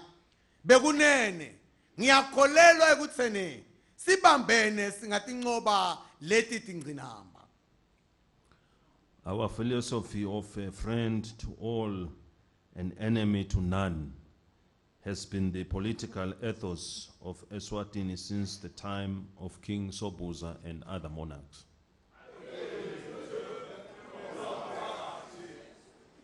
Bekunene indlela yethu yekuphila lethi singumngani wawonke umuntfu futhi asinasetha solo kwakhela kupolitiki eMaswati kusukela ngesikhathi sengoSobhuza wesibili nawo emakhosi lamadala langaphambilini. He placed great emphasis on a world echoed on peace, dialogue, respect, and common shared values. Guided by this, the kingdom will continue to work towards establishing and maintaining good international relations with current and new bilateral and multilateral partners. Abegcizelela wekunene kakhulu ukuthi umhlaba kumele utindiswe kuthula hayi tibhamu, kukhulumisana, inhlonipho, nekuthi yini empeleni lengasihlanganisa kunekuthi singevani. Ngekulandzelela lemigomo bekunene sitawuqhubeka kusebentela kuqala budlelwano lobusha nekusimamisa silondvolote budlelwano lobuhle nemave emhlaba lesinayo budlelwano nawo ngco nalesidlelana nawo ngekwetinhlangano letinye temhlaba. Every African's dream is to see a conflict-free continent. One of the aspirations of the African Union is to silence guns in Africa by 2020. However, it is said that our continent continues to experience instability, which has caused a lot of tensions and suffering to our brothers and sisters. Bekunene kuliphupho la wonke wase-Afrika ukuthi abone livekati lingenatimbi. Sifiso lesikhulu senhlangano yethu ye-Afrika bekuthi sekuke kuthule tibhamu e-Afrika nga-2020. Noko kubuhlungu lokuthi lelivekati lethu liyaqhubeka kungahlaliseki kahle lese kudale timpi lenhlupheko lenkulu kubomnakethu nabodzadzewethu. With the tensions across the world, we encourage the use of the existing structures and institutions for dialogue and to amicably discuss, resolve, and find lasting solutions to bring world peace and order. Bekunene kude siqedze letimpi nekungaboni ngasolinye emhlabeni wonke jikelele. Siyekhutsata kutsi akusetshenziswe tinhlangano letakhelwa ukukhulumisana nekuthi kuvunyelwane kahle ekusombululweni nekucaceni tinkinga letisikhungetse kuphindze kutholakale tisombululo letikhonsako tekuletsa kuthula nekusimama emhlabeni. For our continent, we call upon the African Union, working together with the United Nations to address the scourge. We should find an African solution to solve Africa's challenges and conflicts.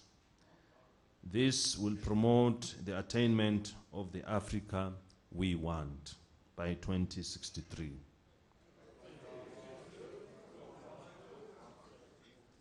Kuleli vekati lethu sibheke inhlangano yethu yeAfrika kutsi isebenzisane namhlabhlangeni kuthi iqedze lenkungenkunge lesiphethe bekunene sidzinga kuthola sisombululo seAfrika kukhakha tinkinga netingcinamba teAfrika lokhu kutawusenda sifunyelele kule Afrika lesiyifunako nga 2063. We are also living in time of global economic instability and unpredictable future. The world must come together to address the tensions that are stagnating the attainment of the set SDGs and our national development agenda. Futhi ke siphila esikhatsini sokuntengantenga kwemnotfo wemave emhlaba nelikusasa lelinganasiqiniseko umhlaba ubuthane ukhulumise lokungevani lokumisa ndzawonye kufinyelela ekufezweni tinqubomgomo tentuthuko lekhonsako kanye neluhlelo lwentuthuko yelive. As I conclude, I call upon every citizen to rise up and draw from the rich reserves of our Buntu to rediscover inhlonipho, both of which are essential for us to take on the enormous task that lies ahead. We have a nation to build, an economy to revive, and social obligations to fulfill.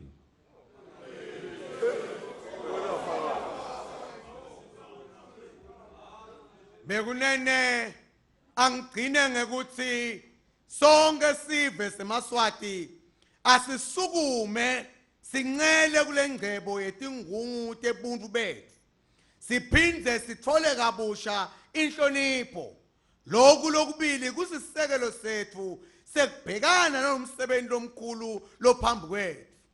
Bekunene kunesive lokufanele sisakhe umnotfo lodzinga kuvuselelwa netidzingo tenhlalakahle lokufanele sitifeze.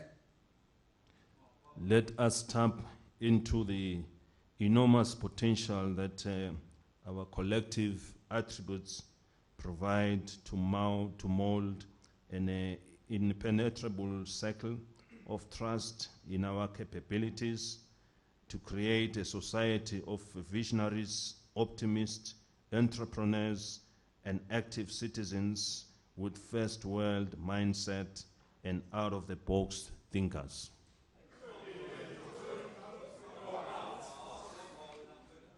Bekunene asithobe kulamandla ethu lamakhulu latholakala uma sibambene kude sakhe sigungu lesitawusenda sethembe makhono kwethu ekwakha noma kwakha abantu labasungula imibono leqanda ikhanda bantu beliso lelikhaliphile baphindze babe nemfutho wekwenda bosomabhizinisi nekwakha sive njeke lesicabanga kwemave lathuthukile futhi labeta nemicondvo lengakavami.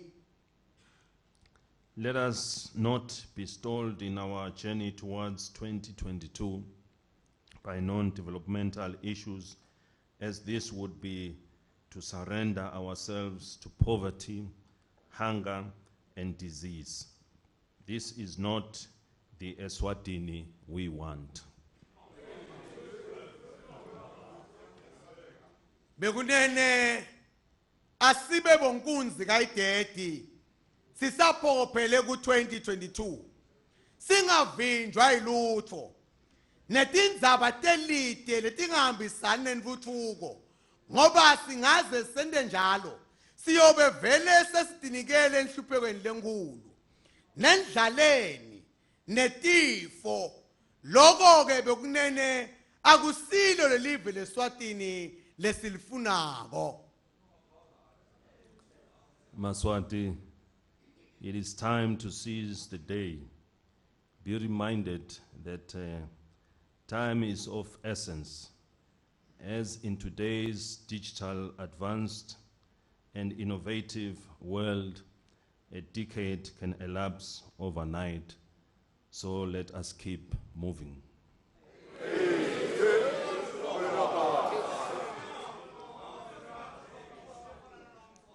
Maswati, asibambisise mathuba ngoba emalanga mabi. Sikhumbule ukuthi sikhatha silinzi bhadi. Njengakuleti khathi tebuchwephesha nemasu lamasha iminyaka lezishumi ingagwinyeka sibukile. Ngako ngithi let's keep moving it asiqhubekeni singemi. It is now my singular honor to declare the official opening of the second session of the 11th Parliament of the Kingdom of Eswatini officially open.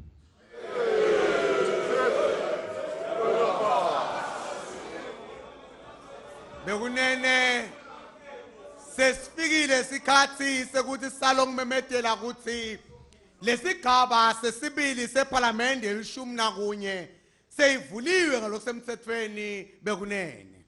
Siyabonga uNkulunkulu asibusise sonke bekunene. I thank you. May Almighty God bless us all. Bayethe wena waphakathi wena ungangezindaba zabo uyimbube yesabe kuhle mathole ezinyathi uyimbube.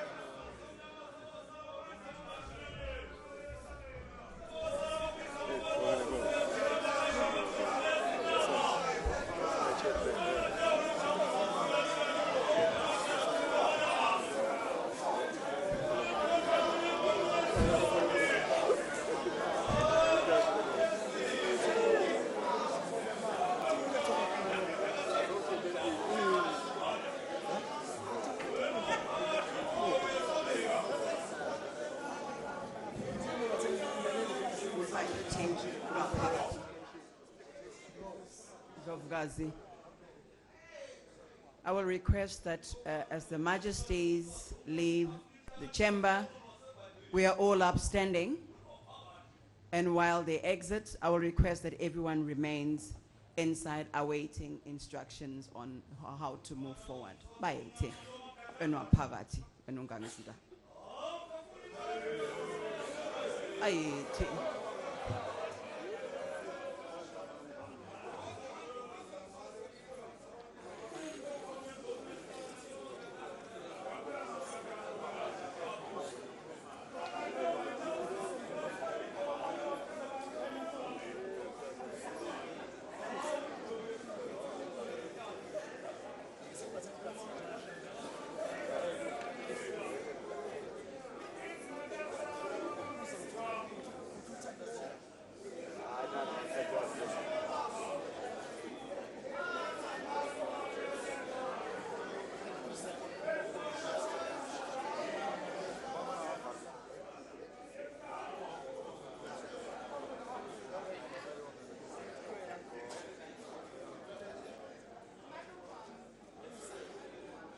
ngaleyo ndlela nine bekunene silo inkosi Mswati wesithathu ngalokusemthethweni sesibusise kuqala kwekusebenza kwesigaba sesibili seParliamente yelishumi nakunye njengoba imbube emhlaba seyiphefumulile lapha eParliamente yaphefumulela live leSwatini yaphefumulela iAfrika yonke yaphefumulela nemhlaba wonke jikelele singathi njengoba antivele bekunene inkulumo yisilo semhlaba ithinze tinguni letinye ndisibili but kepha ke ikakhulu kodwa ngonje ukuthi ikhuluma kabanti ngekuthi live limephi kungaba ngumnotho nakuletinye tingoni etahlukahlukene nekuthi ngikuphi la kudzinga ukuthi liye khona kanti ke nalokunye lokujabulisile ikakhulu malangeni lamahle kwati ukuthi kunemisebenzi lonyaka lekubonakala ukuthi itawusukuma lapha eveni laseSwatini sesivele sinaso ke inkulumo yasuke silo semhlaba inkosi Mswati wesithathu malangeni lamahle kulesikhashana lesi nje kusukela manje kuyembili sisalinze tona chamthetho ukuthi diphume ngekhathi eParliament diqhubekele ethendeni lemakhi lapho khona kuyawulandzela isigaba sesibili sawo umsebenzi sitake sithi nje kuthi kuhlatiya kancane yona ke inkulumo yembube emhlaba malanga lamahle silo semhlaba sithi njengoba live kubonakala ukuthi litibekele ukuthi uma kufika umnyaka wa 2022 libe selive lithuthukile lokubalekile kumanje ukuthi live selike litifunisise ukuthi sesihambe kangakanani ngikuphi lapho sikhona khona manje sibuke ukuthi ingabe kukhona la kushoda khona la kungafuna ukuthi singetetele khona uma ngabe leto tingoni leto selibonakele kubonakala ukuthi uhulumende usebenza ngekusheshsha lokukhulu ngekusheshsha lokusezingeni elisetulu ukuthi kuvalwe leto tikhala kuze ukuthi uma kufika umnyaka wa 2022 live uma libuka emva libone ukuthi nangemambala intuthuko seyikhona ichazile ke inkosi emhlaba ukuthi yini lekumele ukuthi siyayibuka nga 2022 silive kubonakala ukuthi naku sesiphethe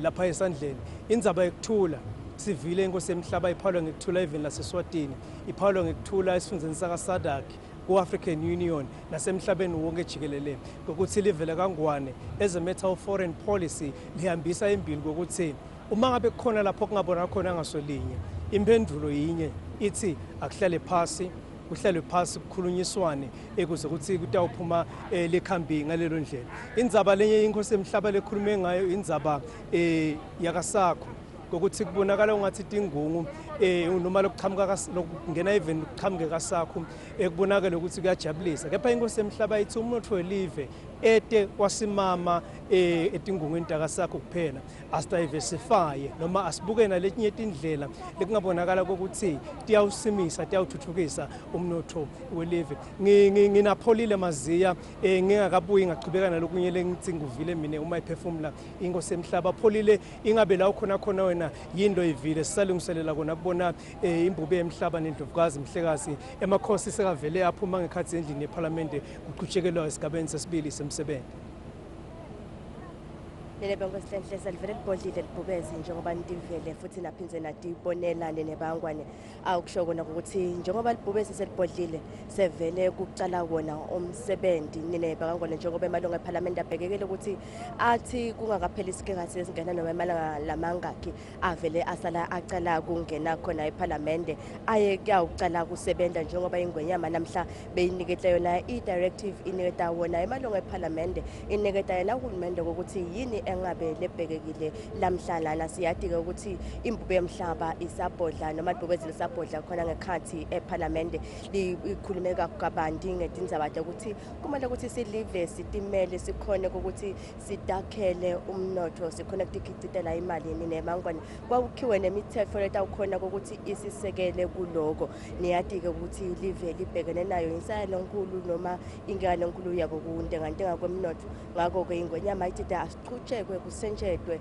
kuze ukuthi live litawukhona ukuthi lithuthuke liye embili nineke bangwane lokunye lokuvedwe ngiso silo semhlaba khona lapha ngikotindzaba letinye letimnanzi ukuthi imahasha yabogogo nabomkhulu itawuqhubeka nine bangwane nakuwona umnyaka ntike lokunye lokumbuhle lokukhulu lokumcoka ngeyo indzaba yemsebenzi wemandi lotawusukunyiswa lapha esifundzeni saseshiselweni njengoba kubheka ukuthi lona msebenzi uzuze sive lesi netulu noma lesicishe silinganiselwe ku-38,000 tinkulungwane letingemashumi lamathathu nesiphohlongo. Kanti-ke nine bakangwane lona msebenzi ubhekele ukuthi ucale kude masinyane kulona mnyaka timali nine bakangwane njengoba nati ukuthi emanti kuhlanteka kwemanti ngikona lokunye lokumcoka even eSwatini ngikona lesikusebentela ukuthi kube kuthuthukile ngeminyaka wa 2022 ngakho-ke kumcwako ukuthi vele silive sisebende siye embili. Kanti-ke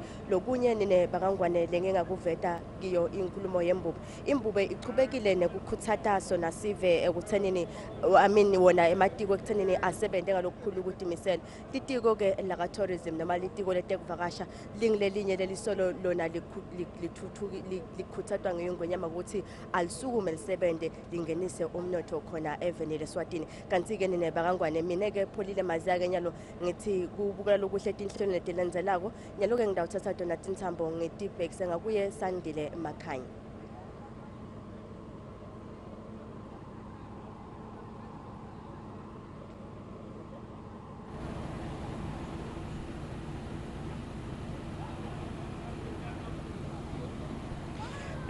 Sibonga kakhulu Pholile malangeni lamahle kuze kumbe ukuthi icapcapu nje umbusekayo ngasekusongeni inkosi yemhlaba ithi live la kangwane liyaqhubeka nokuthi indzaba yekhwabanisa noma singathi nje pheceledi icorruption angeke vele live lize limelele kangangoba iyabonakala ingqubeka phambili kulandzela ukuthi seyikhona imithetho lejezisa labo lokubonakala ukuthi bakhwabanisa. Kepha ke lokunye lokujabulisako elesikuvile uma iphefumula inkosi yemhlaba ngema projects lamakhulu sibili lataba lisitolo olukhulu even lonke leSwatini lesiwavile. Inkosi yemhlaba yethuleke imisebenzi lefaka ekhathi umsebenzi wemandi wenhlangano Mathanjeni Water and Sanitation Project lapho khona kudawuzuza khona abantu labati inkulungwane letingemashumi lamathathu ngathi 38,000 inkulungwane letingemashumi lamathathu nalabati ngathi inkulungwane letisiphohlongo ngetulu 38,000 abantu labatawuzuza kule project le lokubheka ukuthi ibe iphela lonyaka. Ikhona ke nalenye project yakamanzini Integrated Water Supply and Sanitation Project lena yokudawuzuza abantu labangu 76,000. Inkosi yemhlaba ke kubheka lokusobala ukuthi iniketa uhulumende insiya ukuthi lemisebenzi lena lensanza kuyibala naleminye imisebenzi lokubonakala ukuthi uhulumende uyiqalile ayiphele ngesikhathi kuze ukuthi intuthuko yelive ibonakala ukuthi yashakutele kakhulu ngoba naku sibheke khona ke ku-2022. Inkosi yemhlaba ikhulumela etinye tindzaba letibalulekile ukuthi ihlangothi lwemfundo litaqhubeka ukuthi lento yi-priority naletinye nje inhlangothi kufaka ekhathi ke i-tourism tekuthengiselana kwemave naletinye inhlangothi lokubonakala ukuthi tingumgogodla ukuthuthuka komnotho welive laseSwatini. Mina ngelamahle njengoba ehulumende sekavile ukuthi uthetha umgomo lomhla ukuthi utawusebenta abheke sesibheke ukubona kona-ke ngokuthi njengoba setawulandzela nenkulumo yemaphakelo ngelilanga letawubusiswa ngiyo inkosi yemhlaba sekutawuvele kusenjetwe kuqhutshekelwe embili kakhulu ngoba 2022 so semnyangweni bekunene. Kanti-ke kumanje tishamthetho setilungiselela kuyawungena ngekhathi ye-tendeni lapho khona sibheke ukuthi kungena isigaba sesibili yesa umsebenzi walomhla lapho khona cishe sotawufika ngasemaphethelweni nokuthi ke lokhu sikhuluma manje diplomats avusela yona ke inkosi yemhlaba khona lapha ngekhathi sibhekile ukuthi emva kwaloko ke emakhosi avele bese aphuma khona ke ngekhathi yeParliament kuqhubekela khona ke esigabeni sesibili nesekugcina kulomsebenzi walomhla. Sasele lithuba ukubonga kakhulu malangeni lamahle labo lebe balandzelela umsebenzi wenkosi emakhaya labanye bebabukela emisebenzini labanye bebayukela babukela ekhasini lethu la ka YouTube emhlabeni wonke jikelele siyawuthola umlayedi ukuthi eMaswati abukela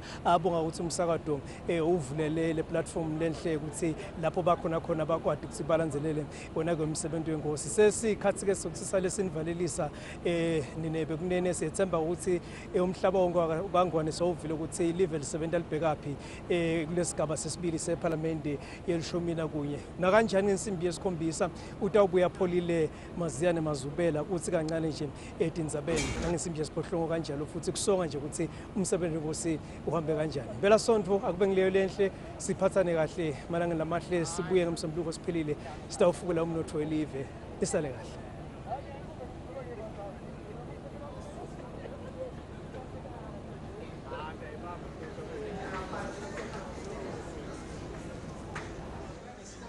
Hey, Jack.